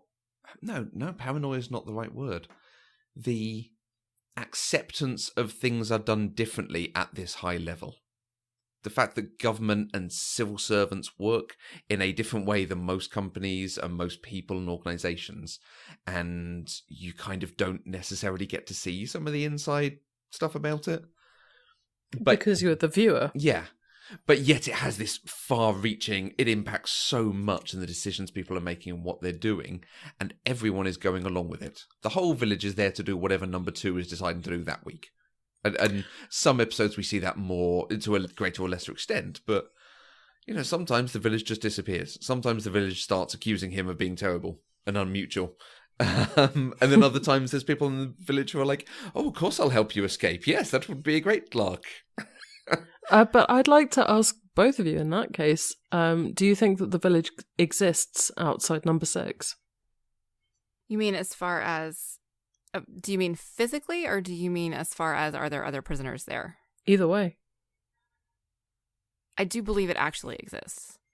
But I spent many, many episodes trying to determine, is this entire village constructed just to break this one man? Or are there actually other prisoners here?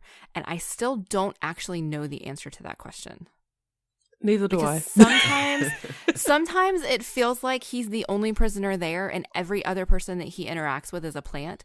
And sometimes it feels like there are actually other prisoners there. Especially when you get an episode where he's reading a bedtime story to children who live in the village.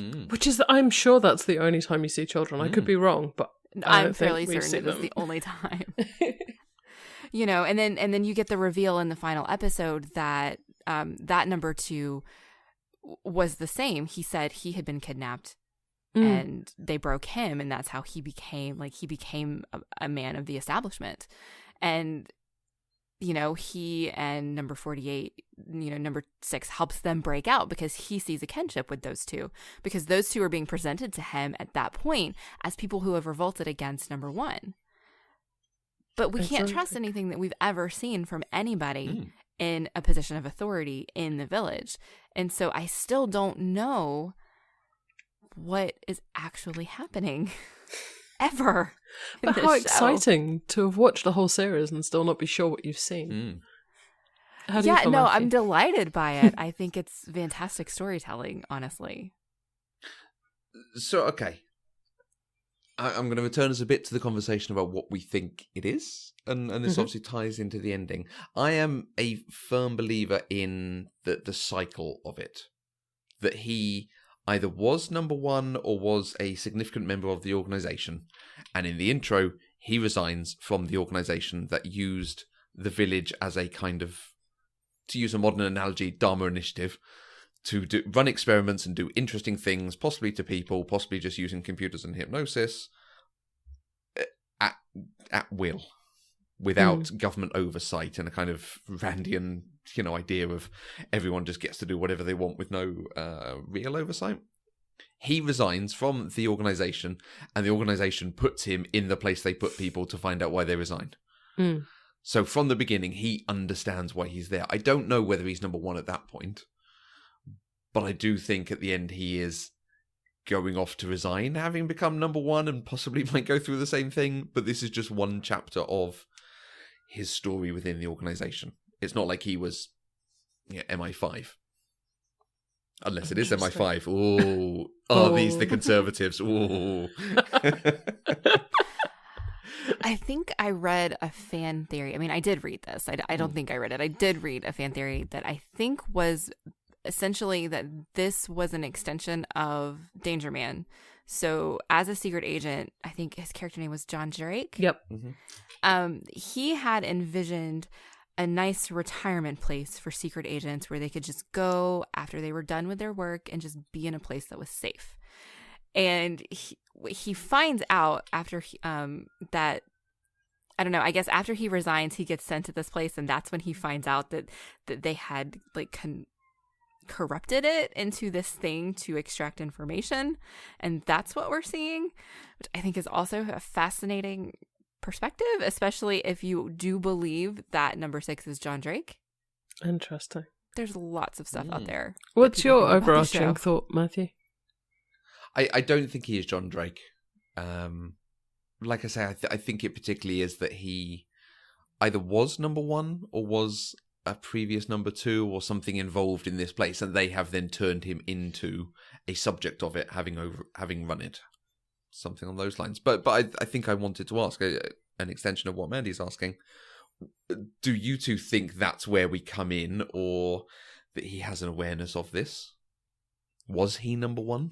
Having only watched it once, and looking primarily at the surface, because that's my main experience of it at this point, I don't think that's true. I think he was, while he may not have been John Drake, he may have been like John Drake, and he was essentially a James Bond. He was a spy. Okay. He was, out doing all of this work. He's James Bond or Ethan Hunt, and he's got all of these state secrets, and they need to figure out why he decided he was leaving.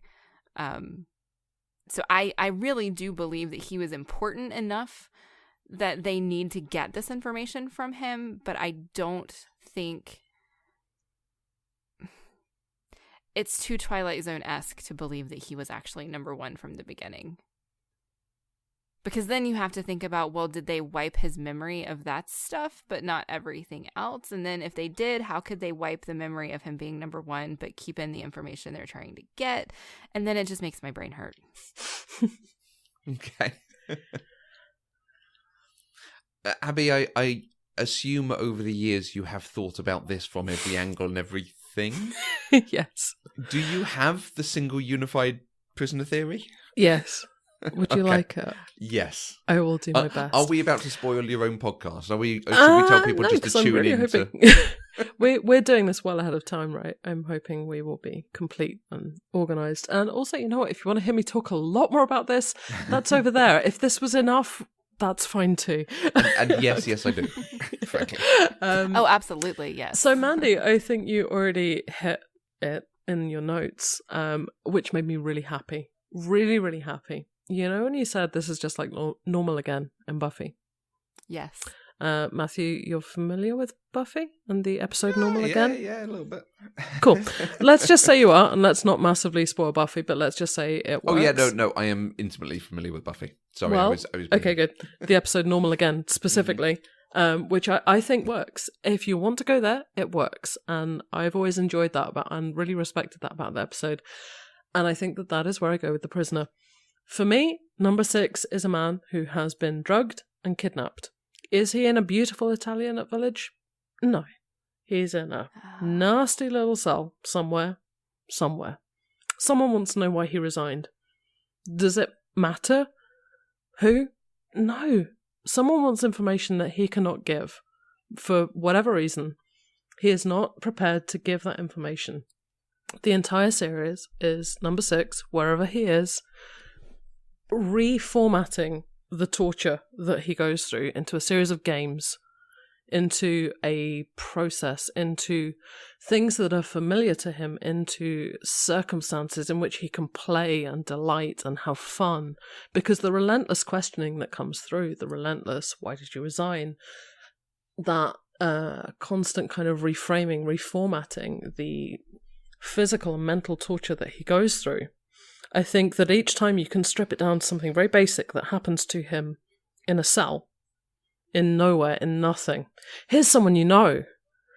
Well, you're not in an Italian village, but you are in somewhere else, in somewhere nondescript, in nothingness. And this is when I mentioned earlier about how I really enjoy living in harmony. I think if you think about the idea of it's unpleasant, but if you think about the idea of torture over time, I think that number 6 begins to degrade, begins to break, begins to run out of ways to reframe things. So he starts to reframe his ways of dealing with authority as a Western, his childhood interests, or a fairground, something so separate, so relaxing, so different. He is giving the context. The torture is real, the questioning is real, the framing, the complexity of it is real, but the circumstance we never see. We're never engaged with in various ways. And I like to think about it in that kind of meta way. And I think that as you gradually get towards the end, you experience a drastic mental degradation of somebody who has been under duress for an excessive period of time, and somebody who at the end says the highest authority is me, and I am number 1. And that gives me the authority, the clarity to respond in any which way I choose to anything that I am asked. I can relax into this. I am in the system. I am in the village. And that is where I reside, because what is me, what is mine, is this secret that I will not give up, is this constant intensity of confidence in himself and understanding of who he is in that space. I will not give this knowledge up, but that makes me in charge, because I know that now, and I know who I am, and I know that we've been through all the scenarios, I've survived them, here we are. That is my unifying theory of Prisoner. Nice. Okay. That's fantastic. I feel that was a bit of a monologue. No, but I can appreciate, as someone who knows every most bits of minutiae and detail. It's 20 years of checking if that still works, isn't it? I think it still works. But, okay. The nice thing that I think about The Prisoner as well is you don't need to like that or think about it. And it's fun to discuss.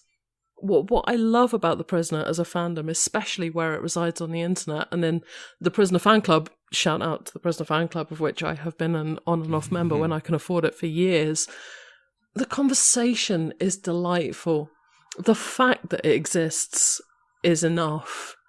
The enjoyment that thousands of people have had of this show for years is something that we don't see very often. It makes me very happy. So we don't all need to agree, but I think we all have thoughts. And stepping back from the in-universe stuff, do you think a lot of that comes from the fact there are no answers, that it is a joy to discuss? Yes, because again, I think there's a lovely so there's two things. There's you know how I talked about the 24-hour Prisoner channel at Portmeirion? There used to be, as part of that, an interview with Patrick McGoohan in which he discussed The Prisoner and what it meant to him and how he felt about it. And at some point, somebody at Portmeirion taped over this interview and they went, "Oh, we didn't have a backup. Good job, guys."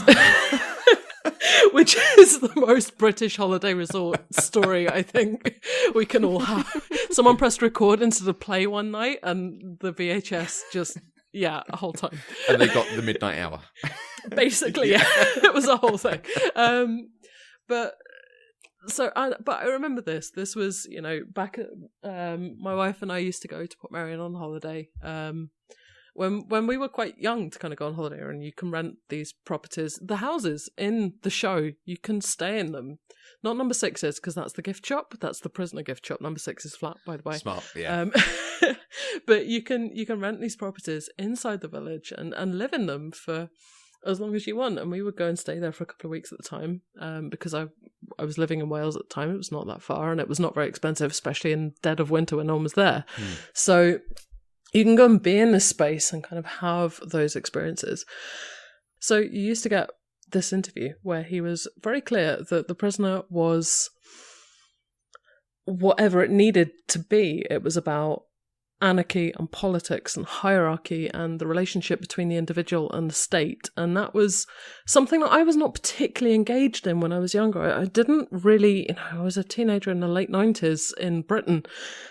I wasn't that politically engaged in that way. It didn't really mean very much to me. But I think when I look at it now, that volatility and number 6's volatility, I find a really interesting concept. The idea that he is so against that kind of state manipulation, the whose side are you on? The idea that one might not know.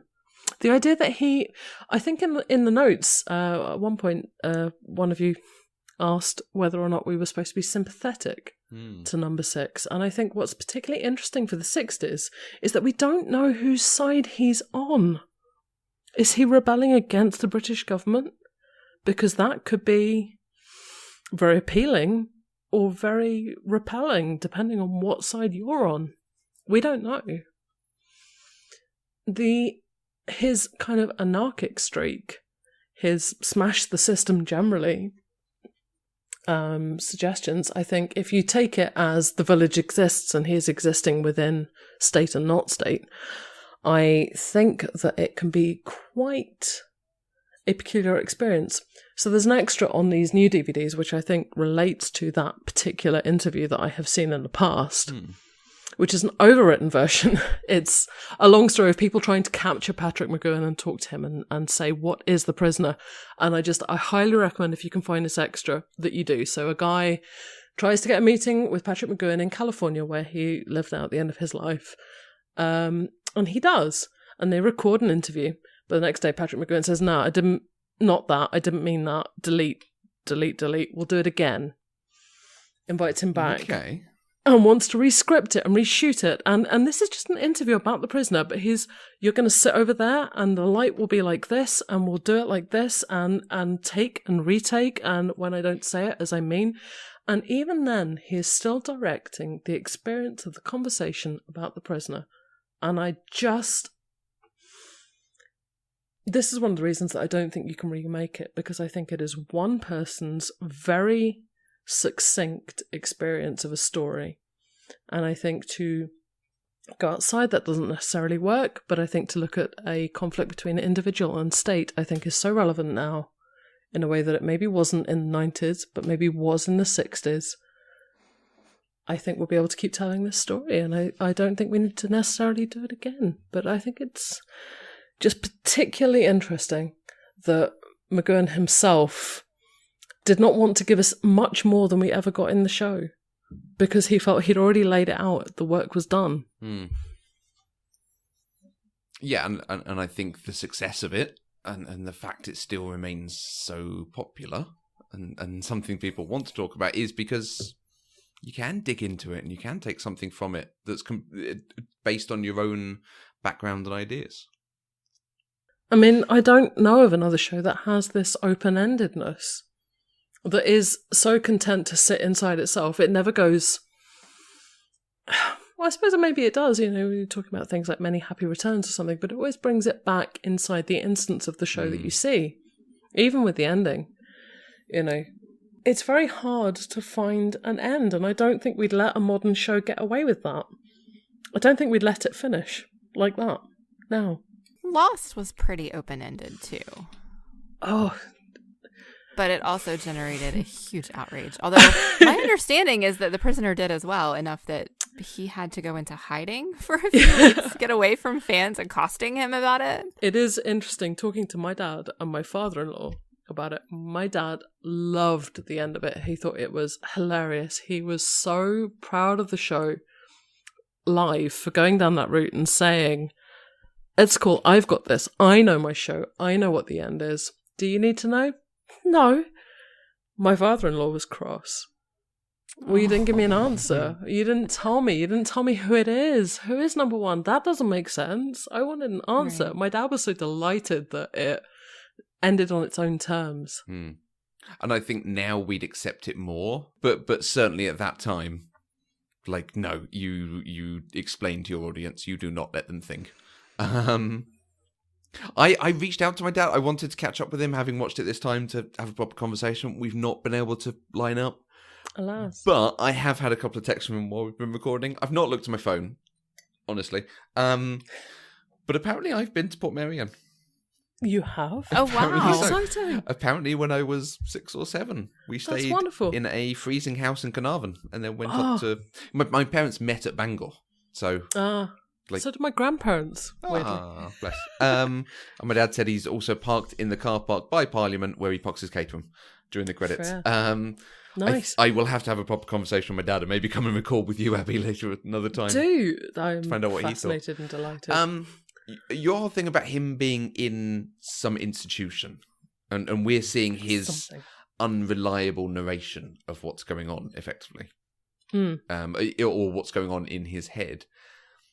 I know we've mentioned lots of shows. There is one more that it just brought to mind, and it's the one that I think could also do this sort of open-ended ending that you can lay your own thoughts onto, is Legion.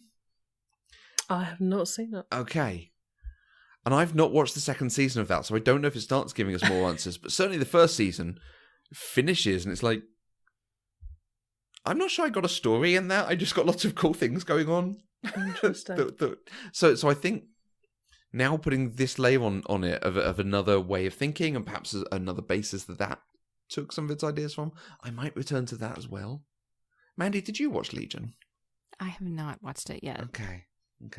I would quite like to watch it. I think it's been on my radar for a bit, but not got there. I struggled until it got really good at one point, but not good enough to make me go, I must watch season 2 when it comes out. So it's been on the DVR for a long time. I think that's one of the things with television. So we started watching a couple of shows the other day, Haunting of Hill House and Sabrina, and talking about early episodes. And that's one of the things that's so great about The Prisoner is it hits the ground running. It's, here is your show. Welcome. This is what we're doing. This and so much more. It's very separate and very enclosed and very different. It's not introducing you to a strange group of characters to who something might happen. It's here's a story. Yeah. This is what we're doing now. And your choice is to go with it or not watch. Clearly it's engaged people over the years, and it continues to have that engagement, which makes me just delighted. Okay, I think we've touched on a lot of points, but Mandy, do you have favourite things other than specific episodes? Were there moments out of this that jumped out of you? It was like, okay, that's cool, that's awesome. Kosho. I can't help it. I think it's the most amazing thing ever, and I really wish can you that other describe people... it? Yeah. So Kosho is this martial arts-esque sport that Patrick McGoohan made up for the show, and it involves 2 very large trampolines set side by side, long ways, with a water trowel between them. And the point is that you jump on these trampolines and beat each other up until you knock one of you gets knocked into the water, essentially. And it's fantastic. I called it trampoline wrestling until I knew what it was actually called. And I think it appeared in only 2 episodes, but it looked like so much fun, and I want to do that. Yeah, I would like to do. It does happen every so often. I think prisoner cons, various cons. I'm pretty sure I've seen in the Prisoner fan club like accounts of people playing it. I love that it has rules and a plan. Like there's a way. It's all good. Yeah, I think it's amazing, and I got so excited about it that I had to while I was watching it, I stopped and tweeted at you, Abby, that was my favorite thing of the show so far. I love that. And that's when I found out what it was, because I didn't know what it was and I wanted to find the GIF. And if you search like the Twitter GIF bar for the prisoner trampoline, you just get random people on trampolines. That's it. And so I was like, okay, how can I narrow this down? And so then I just did a Google search, and that's when I found out what it was called, because there was a recent IO9 article about it, and it was just fantastic.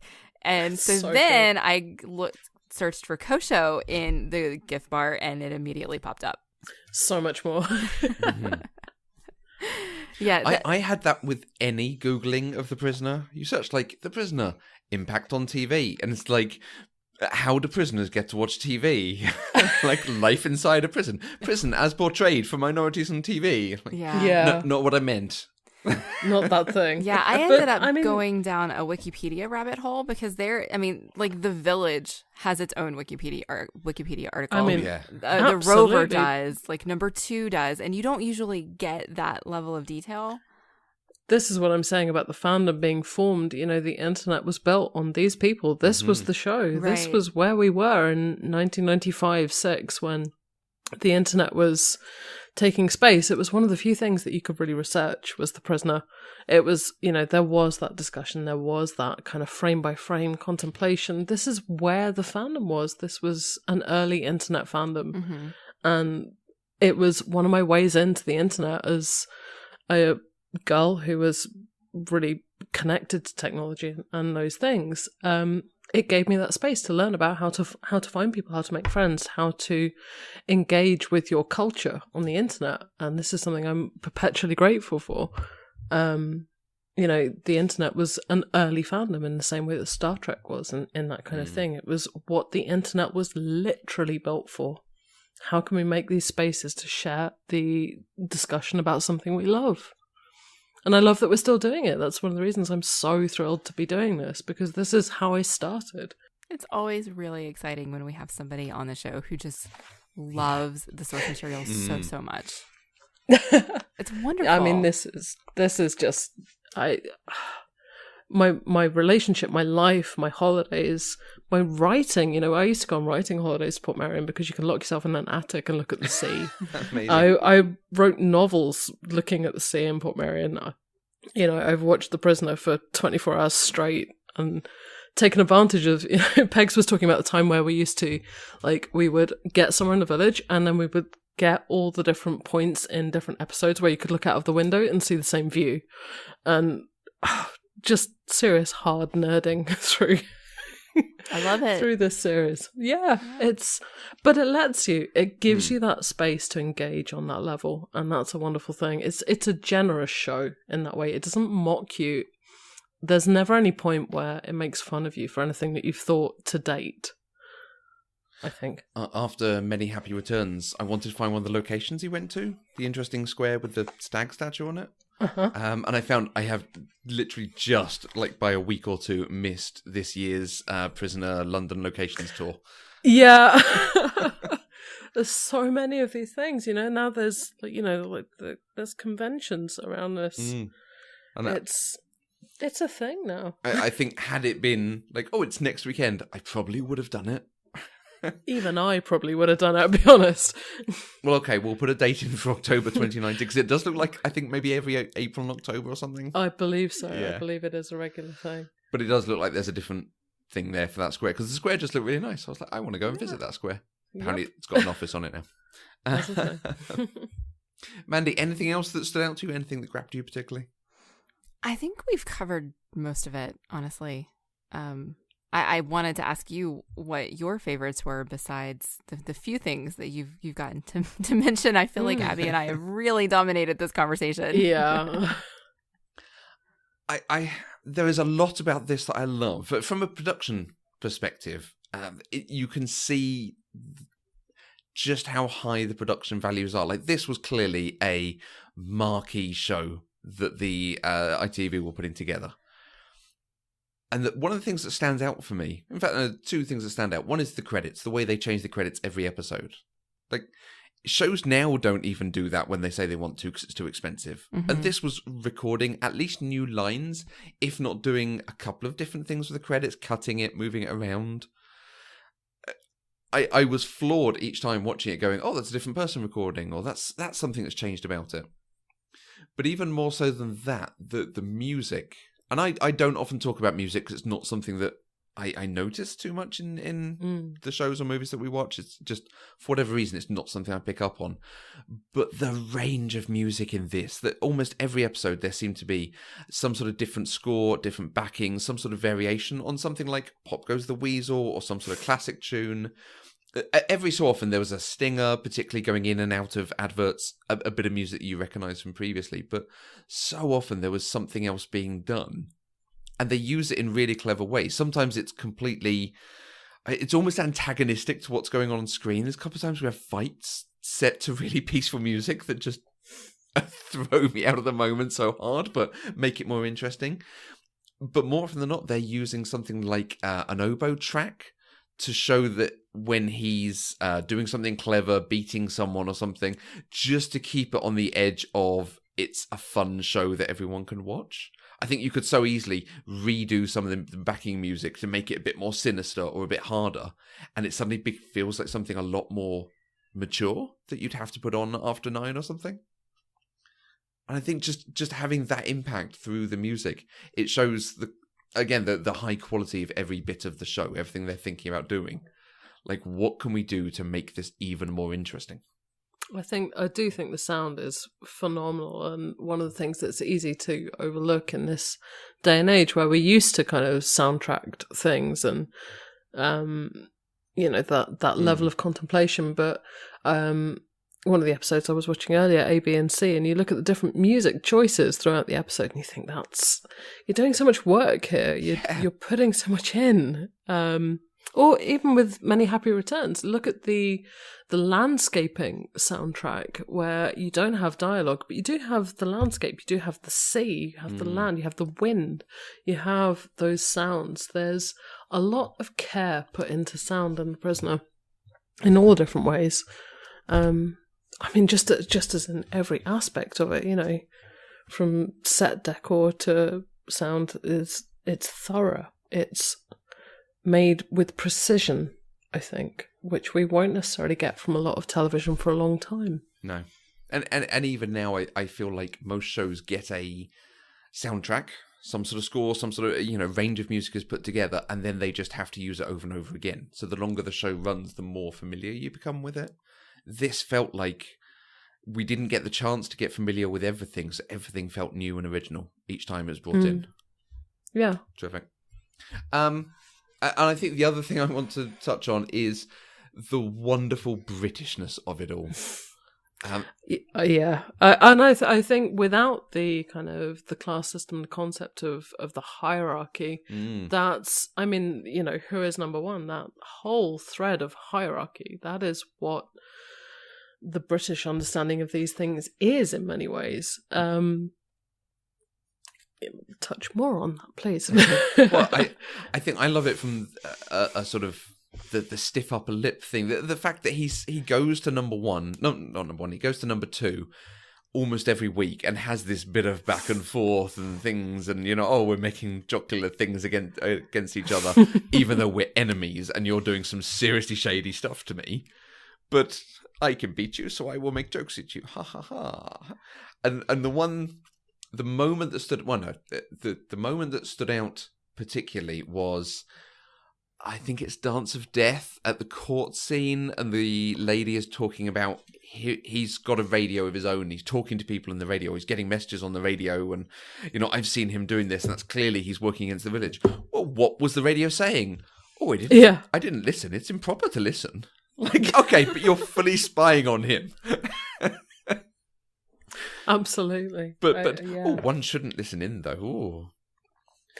How did that work for you, Mandy, the sense of it being a piece of British television? I mean, you mentioned at the beginning that it hadn't been something you'd seen a whole lot of.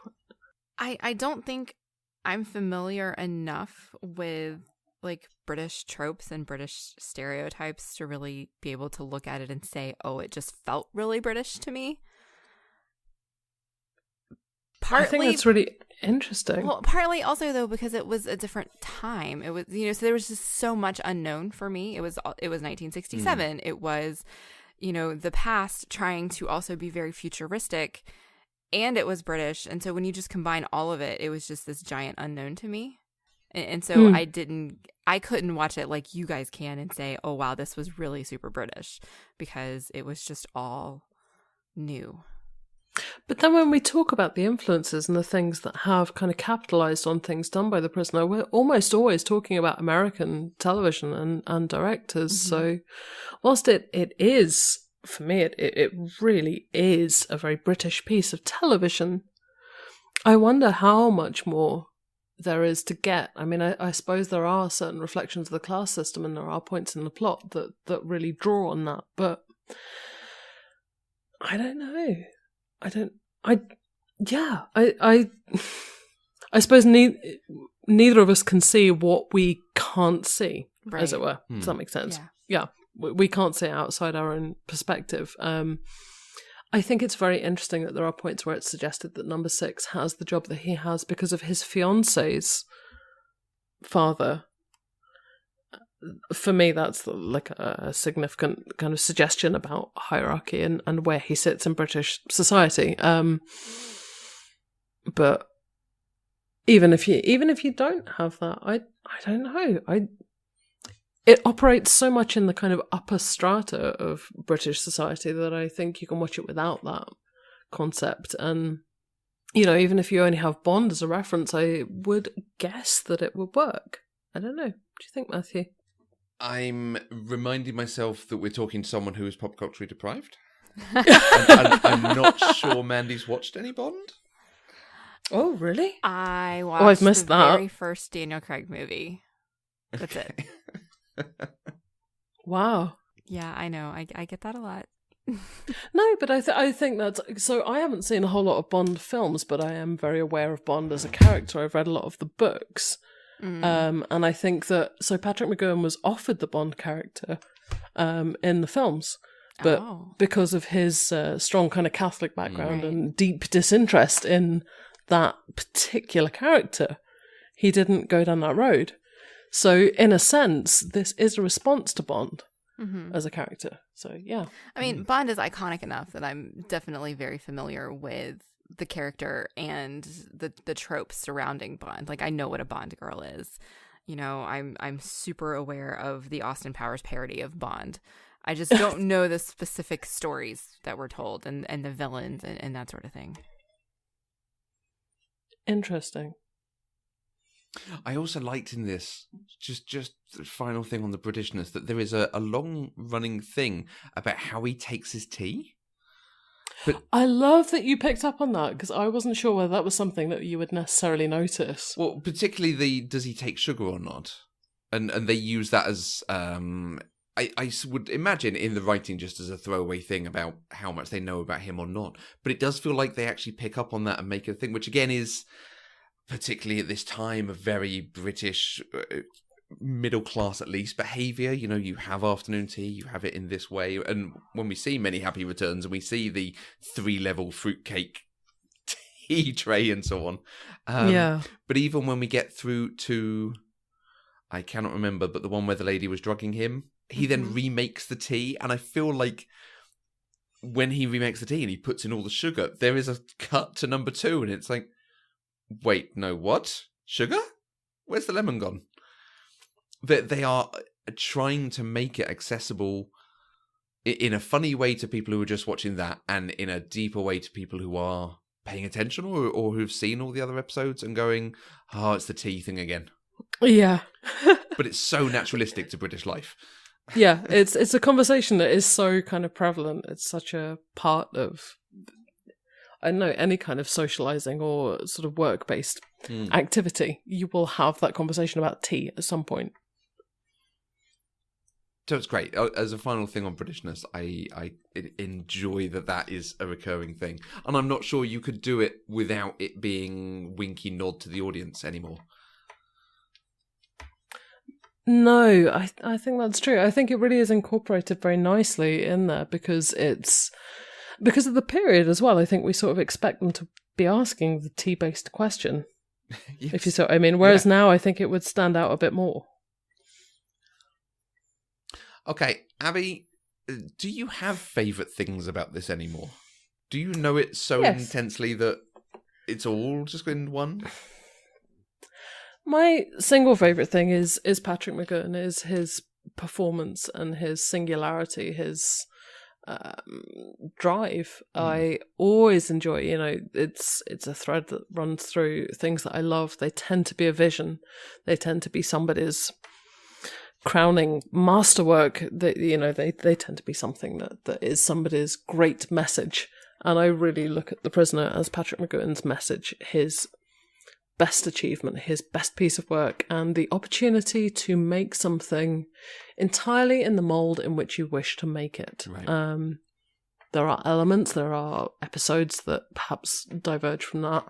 But overall, I think he was really satisfied with The Prisoner and its longevity and its legacy, and that makes me very happy. I love that I've loved this thing for 20 years. I love that it's part of my relationship and my marriage and my experience and part of my growing up. It's a show that's always been there for me to come back to. I've introduced so many friends to it. I've watched it with people and sat up late in the night in the pub with the theories and the talking and all of the different things. And it never diminishes, it never lessens, nothing changes it. There are plenty of other shows where you'll find out something about the creator, or something will happen in the world that makes it harder to watch, but nothing has ever changed The Prisoner to date, and that is a great thing. Abby, I love listening to you talk about it. It's so joyful. I love it. It really lights up the best bits of my brain. It really does. It's been a pleasure and a privilege to talk about it a bit more, and it's lovely to revisit. I'm so glad that you enjoyed it. I did. I really did. Is there anything else that we need to talk about The Prisoner? I mean, we've been talking. This is probably going to be our longest episode ever. So... Sorry, so many feelings. Is there anything we haven't touched on? Hard to imagine at this time. Well, the question I'd like to ask, I think, and Mandy, I'm sorry, I know I normally ask you a question here. That's fine. But I'm going to ask Miss AES. Mrs. AES. You're doing a podcast on this.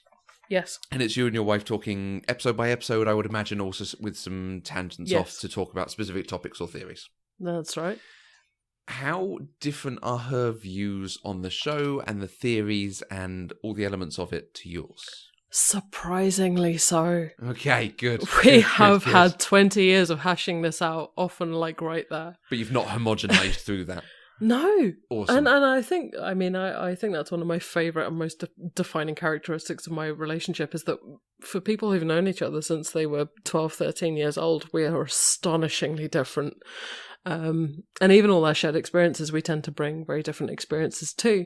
And The Prisoner is no different. My unifying theory is not hers. We have very different opinions, very different ideas, and very different interests in the show, but are both, I think, equally passionate about it. She loves how much he seems to dislike everything and everyone. Okay. Which is not something that really factors into it for me. We have very, considering we've had a parallel outlook on the show, and I've also actually watched it a lot more than she has. I really lent into Six as a character, and I am an obsessive watcher of things. She tends to have a photographic memory. She'll remember it, but I will watch and watch and watch. Living in Harmony, I must have seen, 100 times easily, because I will just watch and watch and watch, and I just engage so thoroughly with those things that I enjoy about it. Whereas, yeah, she has a kind of more overall view. She's very into the village aspect and the way that ties in. You know, she'll talk about the fact that number 6 has Portmeirion pottery in his room. You know, we have a whole section of the podcast where she talks about that kind of element of it and how it integrates with its real life settings and that sort of aspect of it. Whereas for me, I'll just get super, super into how we don't know what number 6 thinks about this. You know, it's a nice, it's a nice separation, I think, that we formulate. Oh, it's going to be so exciting to listen to. I can't wait. Yeah, absolutely. That's your trailer right there. I hope I've sold it. Yeah, I hope it lives up to that, let's say. Terrific. Cool. Yeah, thank you for the space to discuss something. I'm just so glad it's on your list. As I say, it's something that's only come up a couple of times. You know, I am the kind of person where I will talk and talk and talk about the pop culture that I love. But The Prisoner is the one that I rarely get to visit. It's one that people have rarely seen. And I think, you see, we had a conversation on Twitter and I tagged my friend Dan, who I met very early on when I was at university, and he had also seen The Prisoner.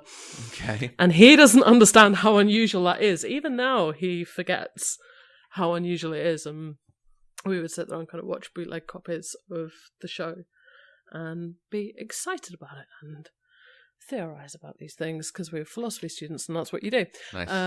And that was a joy, but it was a rare joy. I have very rarely met people in my life with whom I can have these conversations out loud as opposed to on the internet. So this is nice. If you would like to join the conversation, you can use the hashtag PCDeprived on Twitter. You can find us on Twitter, Facebook, and Instagram at Eloquent Gushing, or you can send us an email at podcast@eloquentgushing.com. You can find each of us on Twitter. I'm at Mandy K. And I'm at Matthew Vose. Abby, thank you so much for joining us. Can you tell us where people can find you and about your podcast? Yeah, you can find more about our podcast at Prisoneresque. That's Prisoner... ESQUE.com. And you can find me at this AE Shaw, SHAW, on Twitter. It's been a pleasure and a privilege to talk about something I love so much with two of my favourite podcasters. Thank you for having me. Oh, thank you. No, this has been a lot of fun. And very clearly we could be going a couple of hours more. I don't think we should, but... This is definitely, Mandy, if you have a round 2, if you want to come back to this... And when you come back to Blade Runner, call me. Okay. Pop Culture Deprived is 100% funded by listeners like you through our Patreon page. Anything you can give, even $1 a month, gives access to exclusive content and helps to support the network and develop new shows. To find out more, visit patreon.com/eloquentgushing. And don't forget to find other shows, visit our homepage, eloquentgushing.com. We'll be back next week with another episode of Pop Culturally Deprived, where we'll talk about Christmas with the Cranks. Until next time, I'm Mandy K. And I am the new number 2.